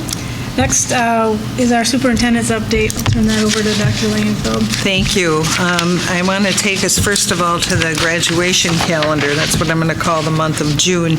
June 1st, we begin our graduations with Minoka Hill graduation, Dr. Rosa Minoka Hill, at 6 o'clock. It's at East High School, so we have a little bit different time frame than we typically have for some of our graduations, and I know that some board members are already signed up to be present at that. Can I make Sure. one comment? We had a lot of board members requesting to go to Minoka Hill graduation, and we assigned 2 official board members, but if you have an interest in going, there's nothing that says you can't go sit in the audience and watch the graduation that way. So just feel free to attend. The same with John Dewey. We had a number of people request that one and had more than 2 request it. So if you want to go to that graduation, you can just come and be part of the audience. Very good. And then, so Dr. Rosa Minoka Hill graduation, 6 o'clock, East High School, June 1st. Then on June 4th, we have 3 graduations at the Crest Event Center, beginning with Southwest at noon, West High School at 3:30, East High School at 7 p.m. June 5th is our board meeting, teaching and learning work session beginning at 5:30 right here in the boardroom, room 331, followed immediately by the organizational support work session meeting. June 7th is the Preble High School graduation at 7 p.m. at the Resch Center.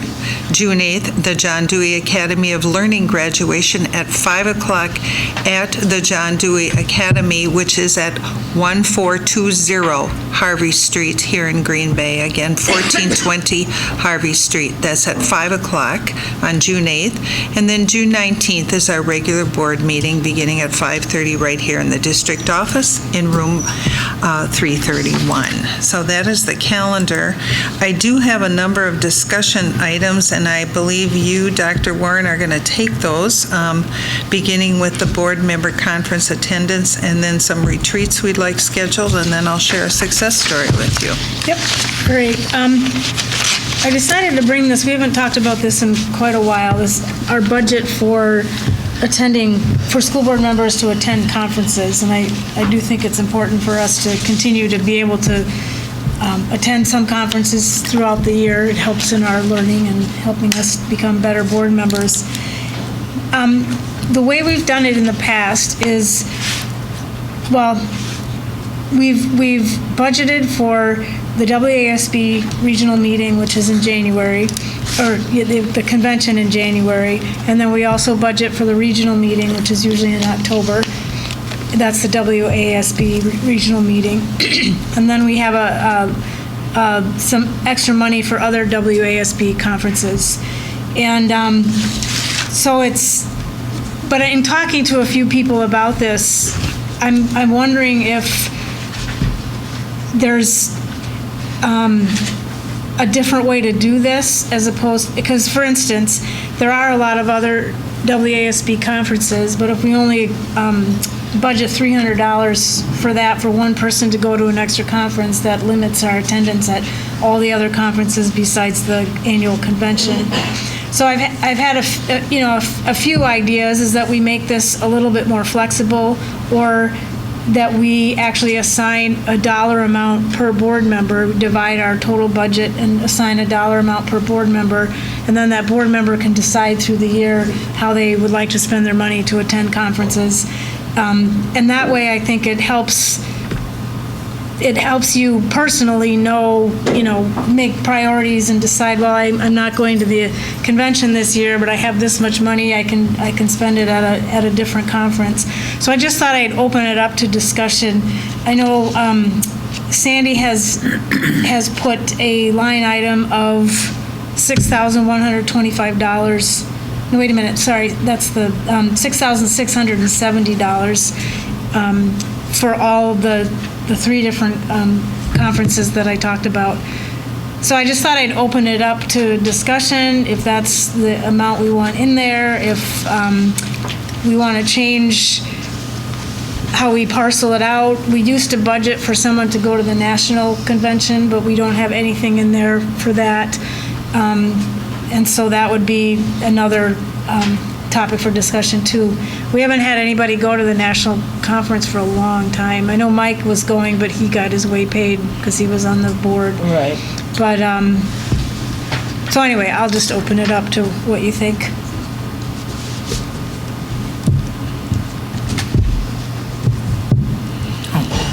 Oh, go ahead, Andrew. Sorry. I guess I don't have a strong preference, but I'd like to see, I think it's, and I haven't always been able to do it lately, but I think it has been good when as many people as possible could go to the main state convention.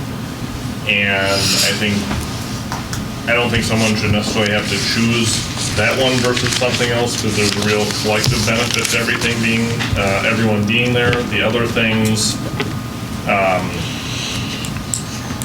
we're probably are only going to have one, if any, board members going, maybe are different, but I'm not particularly attached to a certain dollar amount for it. I think it's probably good for someone to go to national convention here and there if it makes sense for people's schedules, but I don't know, I don't want to be too prescriptive about it, but I know you have to, I mean, is it something we could just decide case by case, or? Well, I mean, we have a budget line, we have to have a line item in the budget, and I don't, we have to decide up front before we go through the budget process how much of a line item we want on there, and I don't think we can overspend that, just like we don't expect anybody else in the district to overspend their budget, except in, extreme circumstances. So I do think that we need to, whatever decision we make, we need to have an amount, and then that's the amount that we have, and we don't go over it. So what does the current amount cover exactly? It covers the WASB convention for 7 people, the regional meeting for 7 people, and any other WASB conferences for 1 person. And that includes mileage, meals, parking. Pardon? any other, I mean, because there are several WASB. Right, but right now, that's what Sandy has in her budget, so she just randomly picked a number and put it in there. That's why we're discussing it, as to whether we want to. The legal one. Stevens. Well, there's a leadership one, there's a legislative one, there's the one this summer for 2 days. But you say for one person, that's 12. She just put a number in there. This is just a placeholder, Okay. yeah. Okay. And that's $300. The regional meeting for all of us to go was $245, because that, of course, is here, and all we do is pay for the dinner and meeting. And the WASB convention covers 2 nights, hotel, mileage, meals, and parking. Brenda, so conceivably, if you divided the budget, the line budget item, and just said, okay, this is how much you have, if you go in January, you have X amount left, and then pick something else you wanted to go through that year, is that what you're thinking? Yeah, well, if we all go in January, there's no money left in the budget to do anything else, essentially. I mean, there's $335 left total if we all go to the state convention. And again, this isn't written in stone, this is just the starting point that Sandy put in front of us. When would we have to have a final decision on the line item? I mean, I guess I could throw out an idea, but is this time off the cuff to hit? I mean, I don't. Well, we can, Andy, are you paying? We're working on the budget. By when would you want our line item for staff development for the school board? August would be great. Okay, so we could let ourselves think about it and bring it back next month and talk about it again. Does that work? Yeah. Or if you want to, if you have proposals or ideas, why don't you send them to Sandy and she can collect them all, and we'll see where we are in a month. Does that sound good? Yeah. All right. And then we have, Another one. what kind of insurance? Insurance, all insurance. Oh, okay. Self-insured, how it works. Oh, okay. So we have, well, essentially we have topics for 4 different meetings. The first one is already on the calendar, and that we had to coordinate with the guy from School Perceptions. What's his name? Bill? Bill, yeah. We had to figure out when he was available, and that would be similar to what we did last year, where he just presented us with the survey results. It's at 4 o'clock, so it would just be a straightforward presentation. But we're thinking that it would be good to have a retreat meeting to look at in more detail those results, and kind of with the lens of evaluation goal setting in terms of how, especially in relation to the board, how things are going, what is the survey telling us, are there goals we want to set for next year. Then we also... What was the date on that one? The date on the report Yeah. is June 5th, Monday, June 5th at 4 o'clock. So that's right before our board meeting, our work session meeting. And then we also want to schedule a data retreat. Now, we've talked about having that one be longer than 2 hours, having it be 5 or 6 hour all-day meeting. And I know that if possible, we'd like to schedule all of these meetings during the week that we have a board meeting, so that people aren't stuck, they can't plan vacation if they have a meeting every week. So when we look at dates, we'll look at those with that in mind. And then also one about insurance, just sort of just an overview, in-depth overview of our current insurance as we are self-insured, how it works, and to help us all have a better understanding of that. So does Monday the 5th work for everybody? We'll start with that one. For the report from Bill. At 4 o'clock? At 4 o'clock. I might join late, but you don't need to reschedule it for my benefit. Okay. All right, so we'll plan on that one. And then Well, we talked, the data retreat should probably be in August, since we're getting the data reports from the MLSS in June and July. So why don't we look at scheduling that one? And that would be either the week of August 7th or the week of August 21st. Although the week of August 7th, we could only do it either Tuesday or Wednesday that week. But the week of the 21st is open the whole week. So let's just start with August 8th and see if that works for anybody. What kind of hours were you imagining? Probably. I would say that 8 to 9, I don't know. 8 to 9? No. 8 or 9 in the morning until. We probably work, I would say we need probably 4 hours total, and then take breaks in between, so you're probably looking at 5, because 4 hours is intense to do a couple buckets, I would think. So we could either, I guess, well, what works for people? What day of the week on a whole day would work? Why don't we start with that? That week, only if it's Thursday or Friday for me. Okay. So then let's move to the week of the August 21st.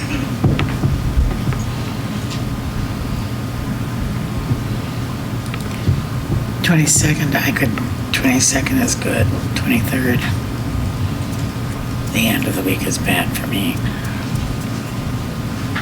So 22nd, 23rd's been tossed out.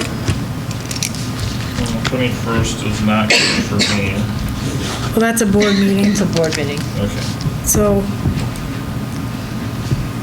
it'd be Tuesday the 22nd or Wednesday the 23rd that week. I would prefer the 23rd. I would too. Okay. Yeah, it's good for me. So then why don't we, Is it problematic though having to take off work? Well, You'd have to, yeah, but not that problematic. okay, because we could do a late afternoon into evening too. No, these are, No? no. Okay.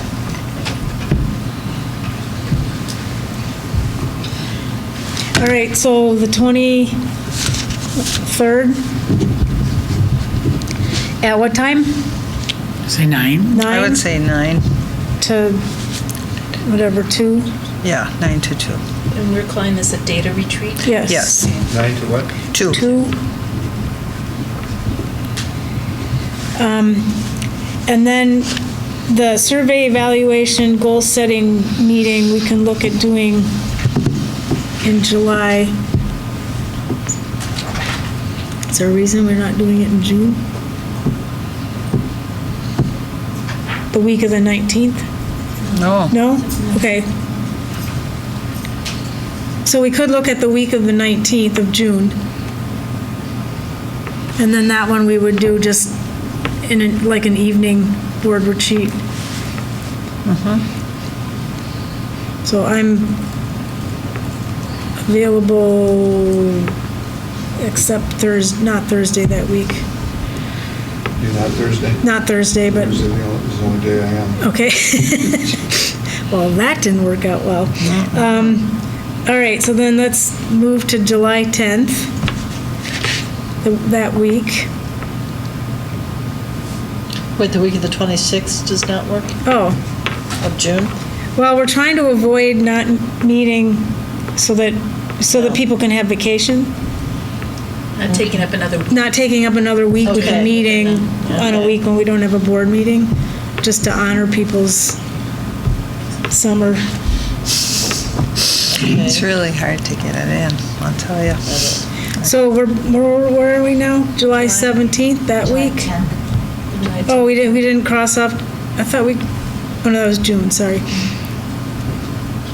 So July 10th.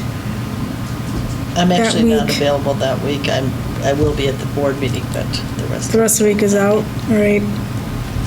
How about July 17th? Oh, wait a minute. Oh yeah, I'm the same problem. I'm here for the board meeting, and actually I'm coming back from vacation for the board meeting. And then I'm out of town the rest of the week. All right, that's not working well, okay.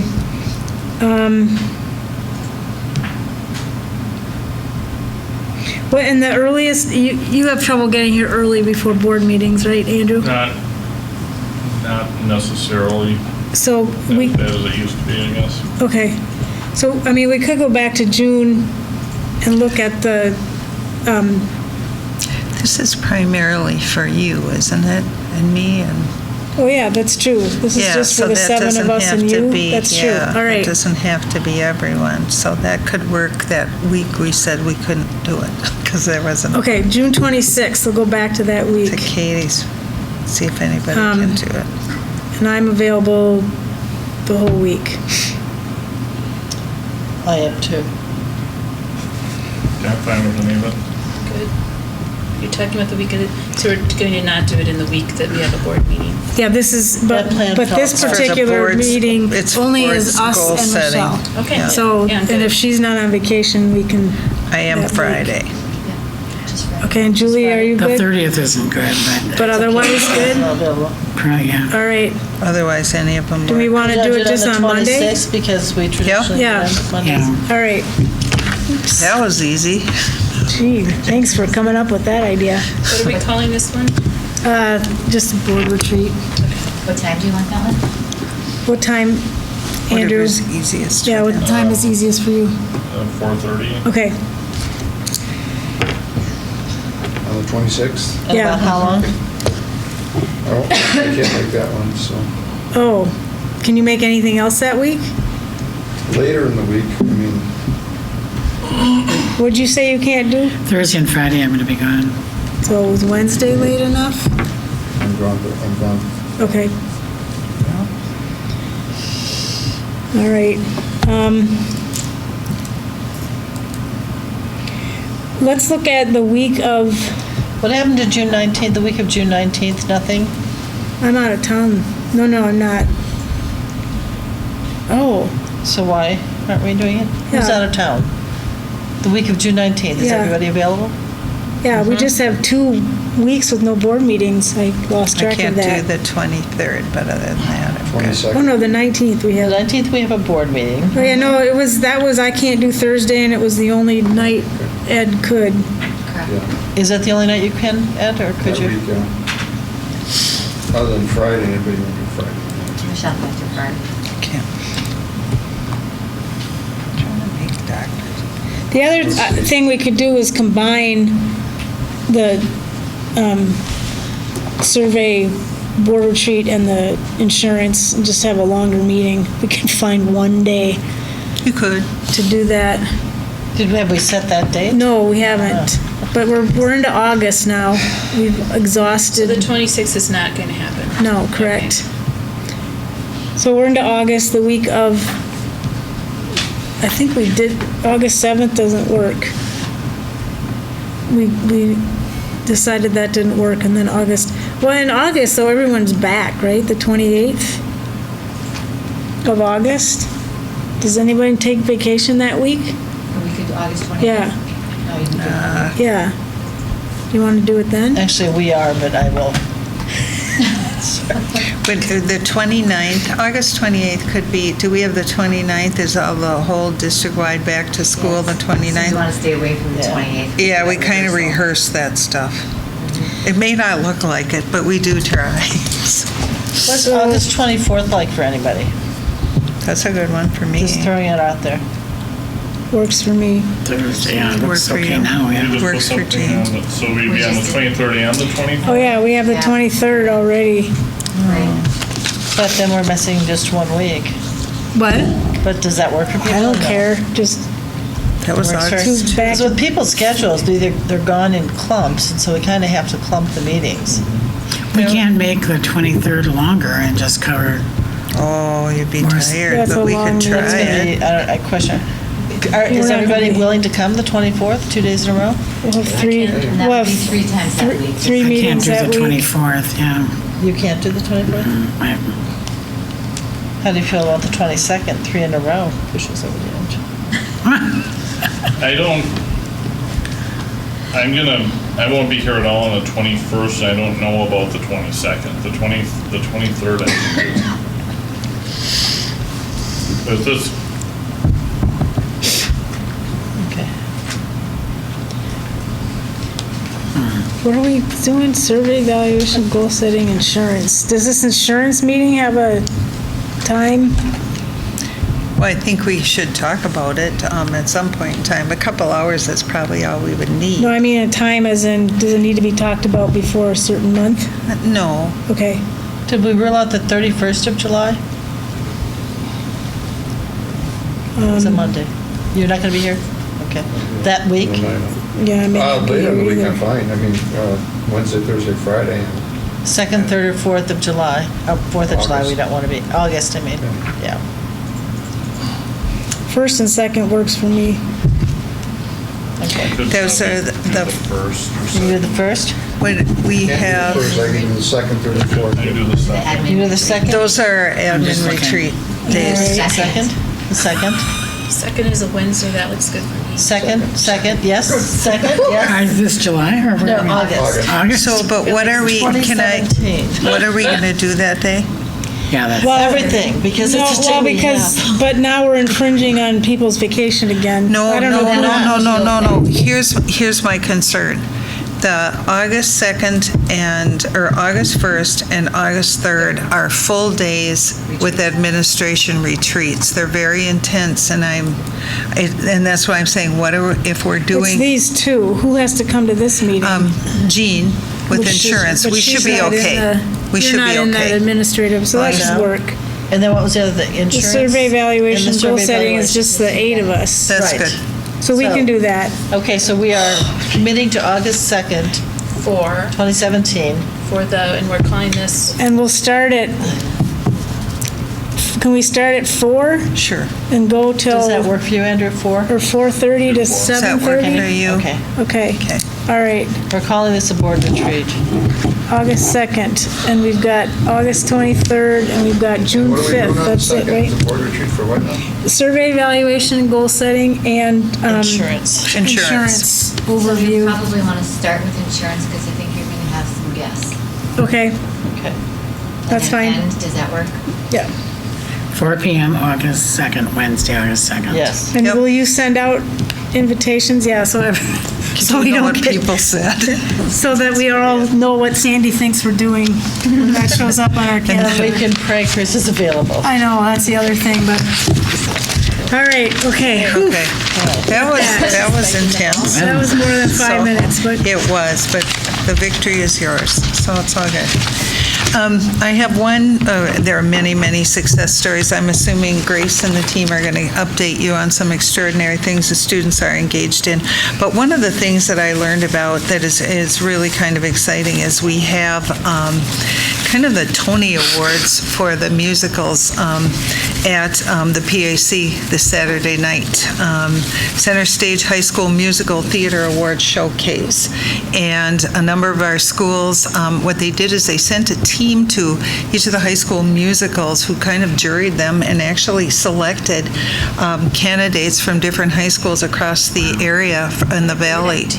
Yeah, and so it's like the night at the PAC, you can still get tickets. I looked online, but we have a number of students who have been nominated for Best Actor and Best Actress in different categories. We also have outstanding productions and ensembles, and it's my understanding that the Best Actor and Best Actress will get to go on to another showcase in New York and compete there as well. And there's going to be musical performances and so forth, so you won't want to miss that. And I think it really starts to shine a bright spotlight on the fine arts. I also know that East High School had just an outstanding performance at State Solo and Ensemble. Are either of you going to cover that? Okay, so then I won't take that from you, but it's amazing what our students are doing in every area right now, from academics to the fine arts to athletics. So I'm going to just bravo to all of the students, but also we know that behind the scenes they have coaches and people who have gotten them to and shepherded them to that point. So congratulations to all of them. So that's lots to celebrate, and I encourage people to keep monitoring our Twitter site. You see extraordinary things every day about what's shaking in the district, so thanks. All right, and then there is one action item, so I would entertain that motion. I move that Section 5 of Appendix A, Superintendent's Benefit Plan to the Superintendent Contract be amended to provide for the carryover of a maximum of 40 vacation days from 35 days, and to provide that any payment for unused vacation over 40 days from 35 days upon resignation or retirement have the approval of the Board of Education to be effective May 16th, 2017, as presented, be approved. Second. Sandy? Becker? Aye. Janch? Aye. Maloney? Aye. Dorf? Aye. Warren? Aye. McCoy? Aye. Carried 6-0. Next is our Intercity Student Council report, and that will turn that over to Grace. So, sorry. So we have amazing things going on in the district all the time, and something that is a whole district thing, not just one specific school, is recently we did have the Intercity Student Council elections, and the new members were present for that. I was reelected as president, and Jamie has been elected as secretary, and John Grossart, who is a junior right now from Preble, will be the vice president. So that's really exciting and really cool. So I'll just start out with East for good news. They had their awesome 80s prom musical, and they said that they had huge sales, and they even let students use their activity pass to get in, but their sales were records for their musical, so that's super awesome. As Dr. Langenfeld said before, their state solo ensemble had amazing results at state and really impressive numbers, and also so did forensics at the state meet for East. They had multiple events get gold, which is really awesome. April 21st was their junior prom, and that went really well. The Fine Arts fundraiser happened, and that's like a senior send-off thing. And then there's senior lock-in on June 4th, which is the night after they graduate. So they go from graduation to their lock-in at school. And their student council is going to Six Flags, and they're having elections right now. And June 6th is senior ball, so that's actually after they graduate. So they have to come back for senior ball. Okay, I'm going to be talking about West. So our senior ball is May 20th. We had junior prom on May 6th. Track, softball, tennis, and soccer have all started, and they're all doing pretty well. We had state solo ensemble, and it went really well. We had a record number of events go to state and a record number get gold for the school. We had 11 out of 14 events get gold at state. We had our musical 9 to 5, that's wrapped up now, and one of our actresses, Liz Valentine, who's a senior, she was nominated for Best Actress for the Center Stage Musical Theater Awards. We had our choir and jazz band concert last week Wednesday, and our band and orchestra concert is this week Wednesday. Our talent show, The Body Electric, is taking place on the 24th. We had state solo ensemble on April 21st, and 5 out of 8 events received gold. Our French forensics was on Saturday, and they earned 9 gold medals. Student council had elections, and we're starting to plan for next year's homecoming. And this is the first official year for the MYP program personal project presentations, and those are going to be presented on May 26th during our 4th, 5th, and 6th hours. IB externals are almost finished up, and our last IB exams are Wednesday, and those are for bio and physics. So for Preble, we have our spring fling week this week because our senior ball is on Friday. So we have dress up days just like homecoming week for the whole entire week. And then at the end of the week, our FFA puts on a cookout, and they grill burgers and they have chips and all that fun stuff. And our student council gets like blow up things, and they have fun like minute to win it games and stuff like that. So it's just, and we also have a Key Club car show, which is always, students are really into that. They get really participate in that, and it's really cool to just see all the cars that you never knew anyone had, and they're really cool. So as talking about FFA, they opened up the Preble greenhouse, so they sell and grow plants in there. And so our physics classes are going to Bay Beach, and they do that every year just as a fun field trip, but also as a way to learn about physics in amusement parks and on rides and stuff like that. DECA Nationals, we got back about 3 weeks ago, and 2 people from our chapter placed in the top 10, which is extremely hard to do with so many people there from so many different countries, so that's really impressive. And then we also had one boy who got 2 medals out of the 3 you can possibly get for his event, which is super awesome for him as well. Our baseball team and softball teams are doing extremely well. They're both #1 in the state right now, which is amazing. And we hope that they stay there, obviously. So they're doing awesome.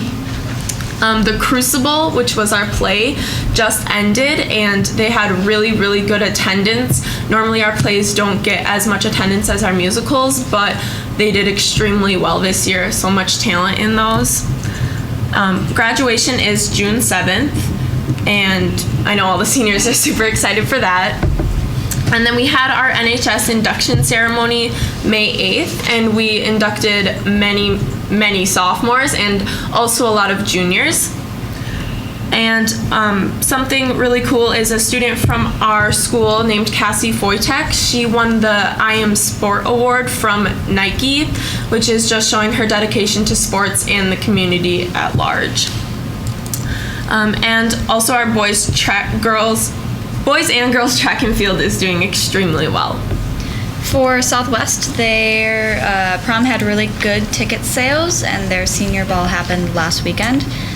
DECA Nationals happened, and no one placed, but everybody still did very well. They had a blood drive. Their play is performing in Appleton.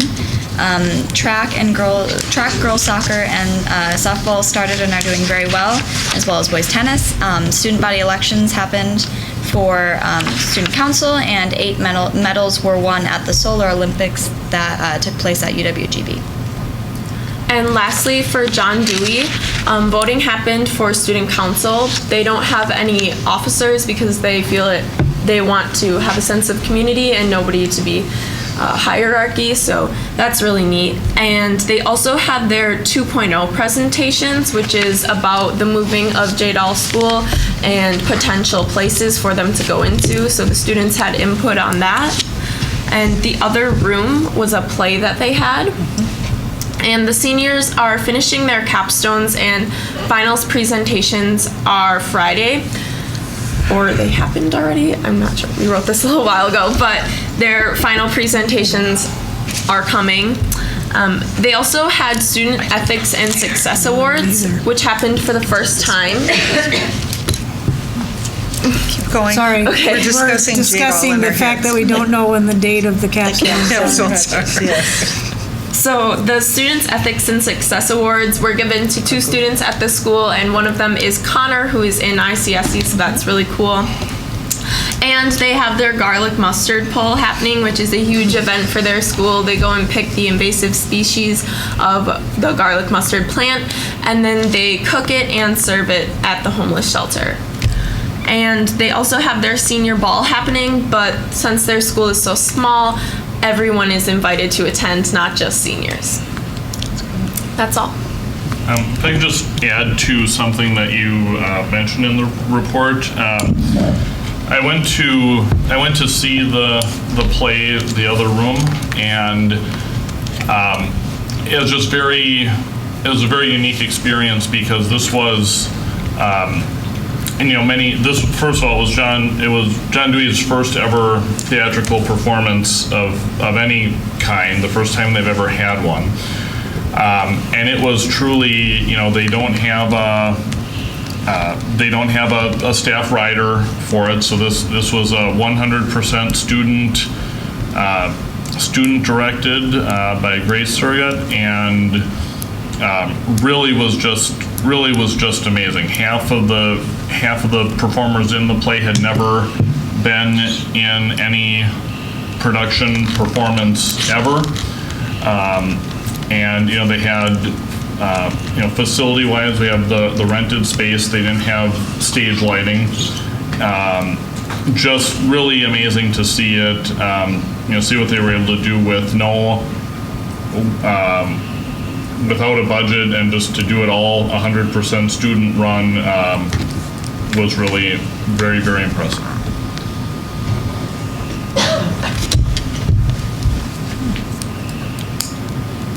Is that it? Yep, that's all. All right, thanks, Grace. And next we have our legislative liaison report, and I'll turn that over to Julie. Okay, Laura and I had the pleasure of going to the Joint Finance Committee held at the Marinette High School on Friday, April 21st. And it was, I just want to touch on the fact that we had, the Green Bay Area Public School District had several representatives testify at that hearing, including School Board President Brenda Warren, Superintendent Michelle Langenfeld, Chief Technology and Information Officer Diane Dorsch, Director of ELL Services Julie Seefeld, Director of Student Services Vicki Beyer, and Doty Principal Natalie Ninehouse. President Warren asked the committee to reject the proposal that any new school funding be allocated to the schools, and instead allow school boards and district administrators the autonomy to decide where the new funding is most needed to provide equity for students. In addition, she also requested that the committee continue the energy efficiency exemption, as Green Bay has used this exemption to replace windows and heating systems in schools where they were long past their life expectancy. And Mike Stein spoke to this earlier, where the district was awarded the 27 Excellence in Energy Efficiency Award. Superintendent Langenfeld asked the committee to support the governor's proposal for additional funding for public education. She cited a Stanford study that noted the economic growth and development of a state is dependent on a highly skilled workforce, and highly skilled workforce is dependent on great schools. Director of ELL Services, Julie Seefeld, requested that the committee fund bilingual bicultural services to the amount requested by the Department of Public Instruction. Over the last 27 years, the reimbursement rate for bilingual bicultural services has dropped from 63% to a projected 7.9% next year. If funded at the DPI requested amount, the reimbursement rate would only be at 12%. Chief Technology and Information Officer Diane Dorsch testified to the needs of urban school districts in supporting students' technology needs. She requested that the state consider all school districts when providing additional resources to address internet access for students. And it was amazing to see the amount of speakers that day, the amount of people from our district that were there. And I guess it was from all reports across the state, education was represented at every single Joint Finance Committee in a huge fashion. I also want to say Vicki Beyer spoke in support of the governor's budget proposal for additional funding for mental health services. She shared that the district's pilot program at Dr. Rosa Minoka Hill School with Bellin Health has resulted in students having greater success returning to their neighborhood schools. Doty Principal Natalie Ninehouse testified that additional resources are needed to train staff and implement programs that address changing student demographics and a shift to personalized learning. And so that was at the Joint Finance Committee. The second item I want to address is Assembly Bill 267, and that aims to call attention to the growing impact of Wisconsin voucher programs on school property taxes. This is a little long, but it's very important, so I'm going to read the whole thing. The Wisconsin Voucher Taxpayer Transparency Bill, authored by State Representative Dana Wachs Eau Claire, would require property tax bills to include information from the school district where the property is located regarding the amount of any net reduction in state aid, if any, to the district as a result of pupils enrolled in the statewide voucher program, the Racine Voucher Program, or the Milwaukee Voucher Program. For students in the statewide and Racine voucher programs who began receiving vouchers in the 2015-2016 school year or later, voucher payments are funded by transferring state general aid from the public school district in which the voucher student resides and giving it directly to the participating private school in which the voucher student is enrolled. The amount transferred equals the voucher payment for each student. To make up for this aid reduction, school districts receive a revenue limit adjustment for each voucher pupil in the current year equal to the aid reduction. If a district chooses to levy or raise local property taxes to the full amount of the aid deducted from it, its total resources are unaffected because it will have replaced the voucher aid reduction with the increase in local property taxes. Raising local property taxes to offset the aid reduction used to fund the voucher is optional. A school board is not required to do so. Excuse me. However, if the board does not raise local property taxes to offset the lost aid represents a cut to the district's budget. The increase in statewide property taxes due to boards levying to offset lost aid was about $25.5 million in 2016 and 2017. The statewide property tax impact is estimated to grow to $37 million in 2017, 2018, and to $47 million in 2018, 2019. School districts also include resident voucher pupils in their membership count for calculating state general aid in the following aid year. And that is Assembly Bill 267. So it's something you really need to watch and keep an eye on as it progresses through. The third item that I just want to touch briefly on. Can we go back to that? 'Cause Sure. I have a hard time following when I'm just listening. So the bill is to put what on our property tax bills? They want to show the transparency. It's called the Taxpayer Transparency Bill. They want to show you on your taxes where your money went. Okay. Did it go to, how much of it are your taxes paying toward a voucher school? The voucher impact. Without, yeah. Okay. The impact on A you. line item on the tax. So it'd be Green Bay School District, debt. My understanding, yeah. Services, vouchers, Right. whatever, okay, all right. So that everybody knows exactly where their tax money is All right, going. thanks.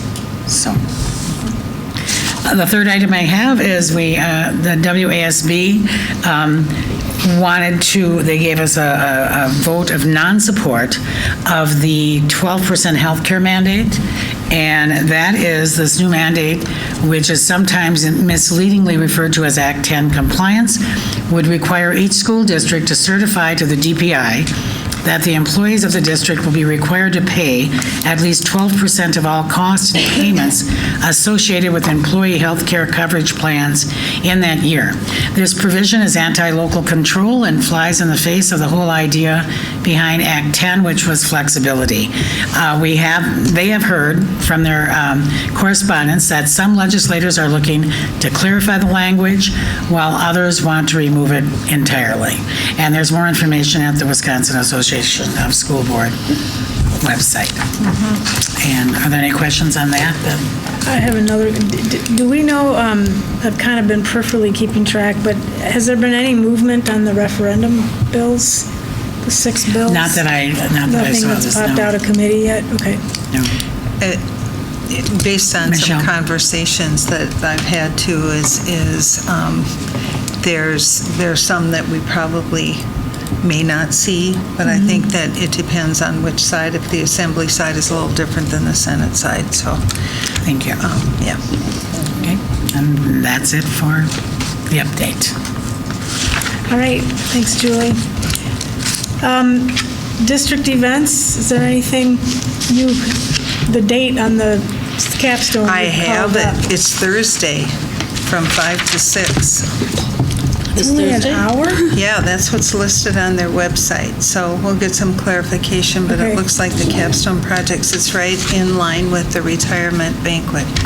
Oh, yeah, that's right, I knew I had something going on Thursday. Which is really, and I know our retirees, we have a larger attendance this year than ever before. So it's unfortunate. I think that's the challenge at this time of year with all the different wonderful celebrations and things going on.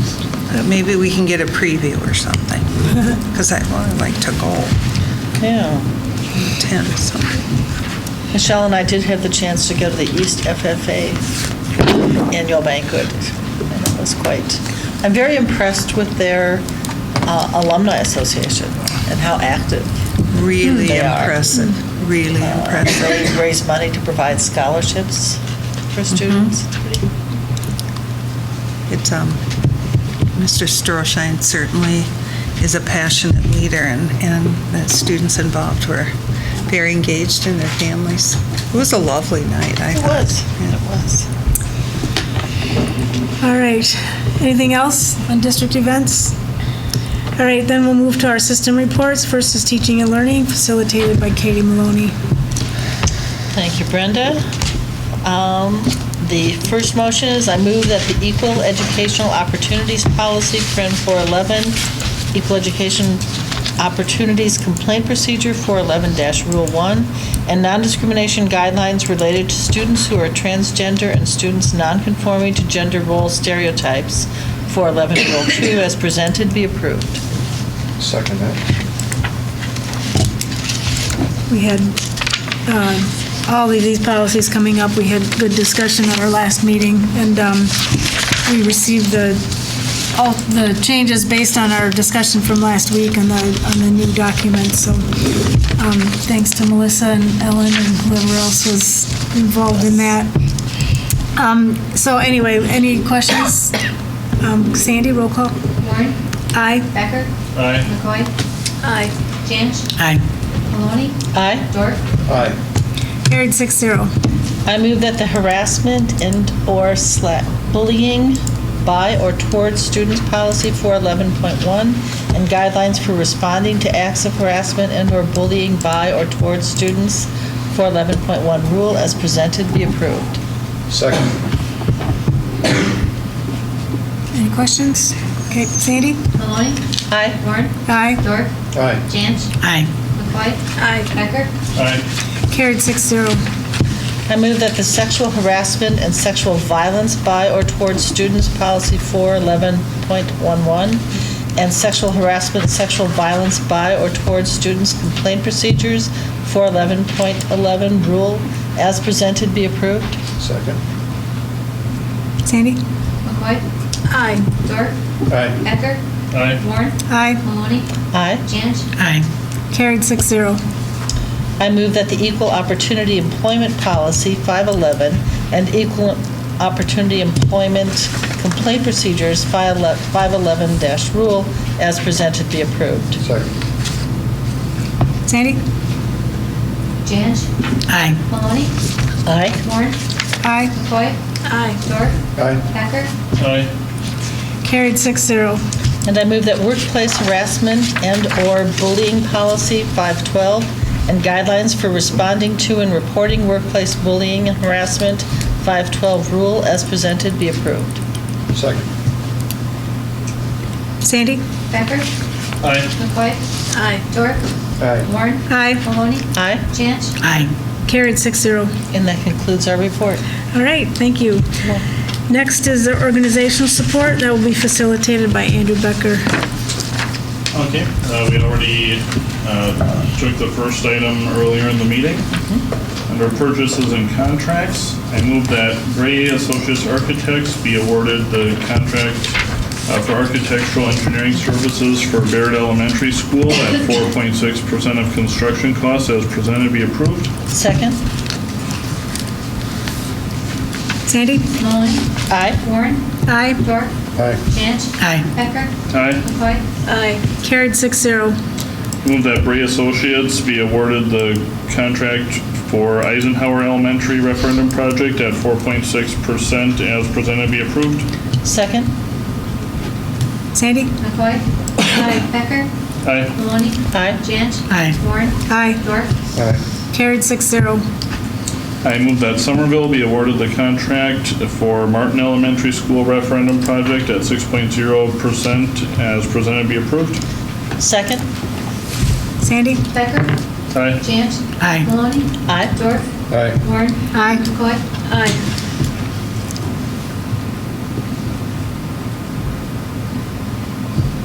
Oh, carried 6-0. Gosh, sorry, I'm lost in thought.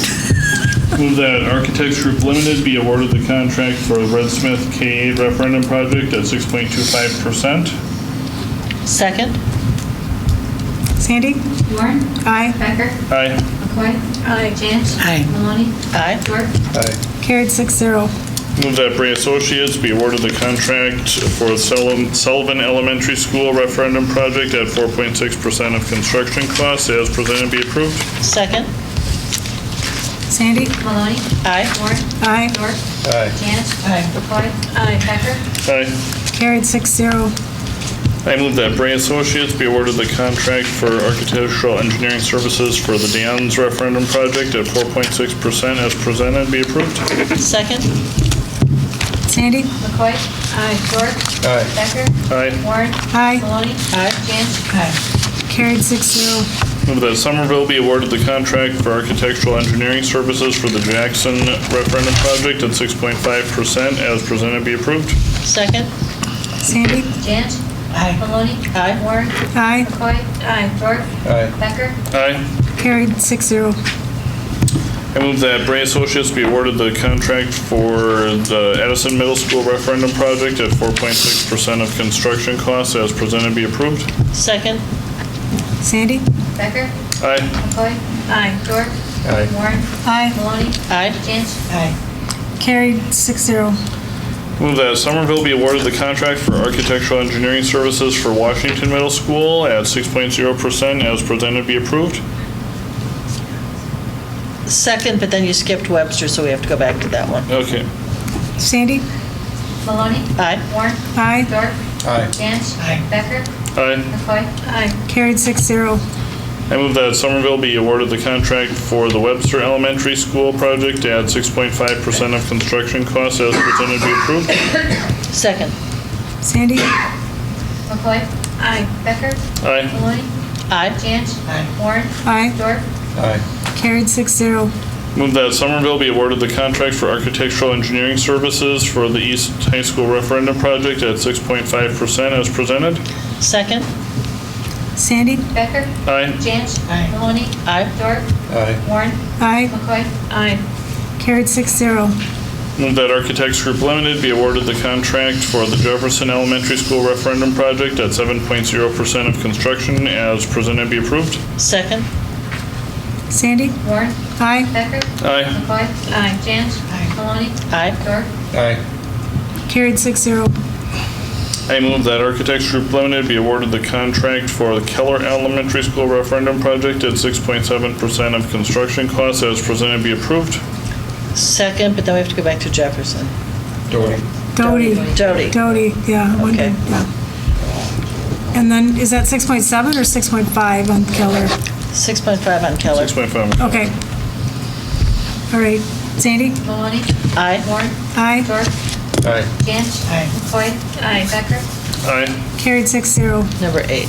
Because we did, We did number 9. You need to do number 8. okay, we gotta do, we did East, we have to do Doty. Right. I move that Architects, Did we do Doty? No, we didn't do Doty. No, I don't think so, yeah. Yeah. okay, I move that Architects Group Limited be awarded the contract for Doty referendum project at 6.5% as presented be approved. Second. Sandy? McCoy? Aye. Dorf? Aye. Becker? Aye. Warren? Aye. Maloney? Aye. Janice? Carried 6-0. We did Jefferson? Now we're now on number 16. Okay. Move that Somerville be awarded the contract for the King Elementary School referendum project at 8.0% as presented be approved. Second. Sandy? Janice? Maloney? Aye. Warren? Aye. McCoy? Aye. Dorf? Aye. Becker? Aye. Carried 6-0. Move that Somerville be awarded the contract for architectural engineering services for Weequahic at 8.0% as presented be approved. Second. Sandy? Becker?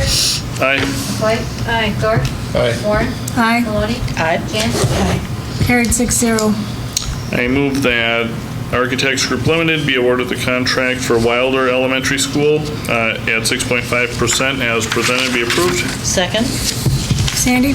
Maloney? Aye. Warren? Aye. Dorf? Aye. Janice? Becker? Aye. McCoy? Aye. Carried 6-0. And I just want to thank the team that put together all of these motions for today. There was an extensive process of looking at proposals from, I think, 11 different architectural firms. and an interview process, and so it was a very well thought out, extensive process, and I just want to thank, there was many people involved in it, so I just want to thank everybody for their good work. I move that the revisions to the employee handbook as presented be approved. Second. Sandy? McCoy? Aye. Becker? Aye. Maloney? Aye. Janch? Aye. Warren? Aye. Dorf? Aye. Carried 6-0, sorry. I move that the district workers' compensation carrier be awarded to United Heartland effective July 1st, 2017 as presented be approved. Second. Sandy? Maloney? Aye. Warren? Aye. Dorf? Aye. Janch? Aye. McCoy? Aye. Becker? Aye. Carried 6-0. Okay, and then I move the consent agenda items as presented. Second. Sandy? Janch? Aye. Maloney? With reservation, I think Kim Powell and Mark Whitten are going to be missed terribly, but aye. Warren? Aye. McCoy? Aye. Dorf? Aye. Becker? Aye. Carried 6-0. And then we do have a closed session tonight. I'll read that motion. Closed session has been scheduled for Monday, May 15th, immediately following the adjournment of the regular board meeting. Pursuant to Wisconsin Statute 19.851E, deliberating or negotiating the purchasing of public properties, the investing of public funds, or conducting other specified public business whenever competitive or bargaining reasons require a closed session, more specifically to wit, negotiation of collective bargaining agreements. And pursuant to Wisconsin Statute 19.851C, considering employment, promotion, compensation, or performance evaluation data of any public employee over which the governmental body has jurisdiction or exercises responsibility, to wit, employee compensation. Pursuant to Wisconsin Statute 19.851C, considering employment, promotion, compensation, or performance evaluation data of any public employee over which the governmental body has jurisdiction or exercises responsibility, and pursuant to Wisconsin Statute 19.851F, considering financial, medical, social, or personal histories or disciplinary data of specific persons, preliminary consideration of specific personnel problems, or the investigation of charges against specific persons, except where paragraph B applies, which, if discussed in public, would be likely to have a substantial adverse effect upon the reputation of any person referred to in such histories or data or involved in such problems or investigations, to wit, personnel matters. And pursuant to Wisconsin Statute 19.851E, deliberating or negotiating the purchasing of public properties, the investing of public funds, or conducting other specified public business whenever competitive or bargaining reasons require a closed session, more specifically to wit, contracts. The meeting will begin in open session to consider the appropriate motion for a closed session so provided by law. So moved. Second. Sandy? Becker? Aye. Janch? Aye. Dorf? Aye. Maloney? Aye. McCoy? Aye. Warren? Aye. Carried 6-0. We'll convene across the hall.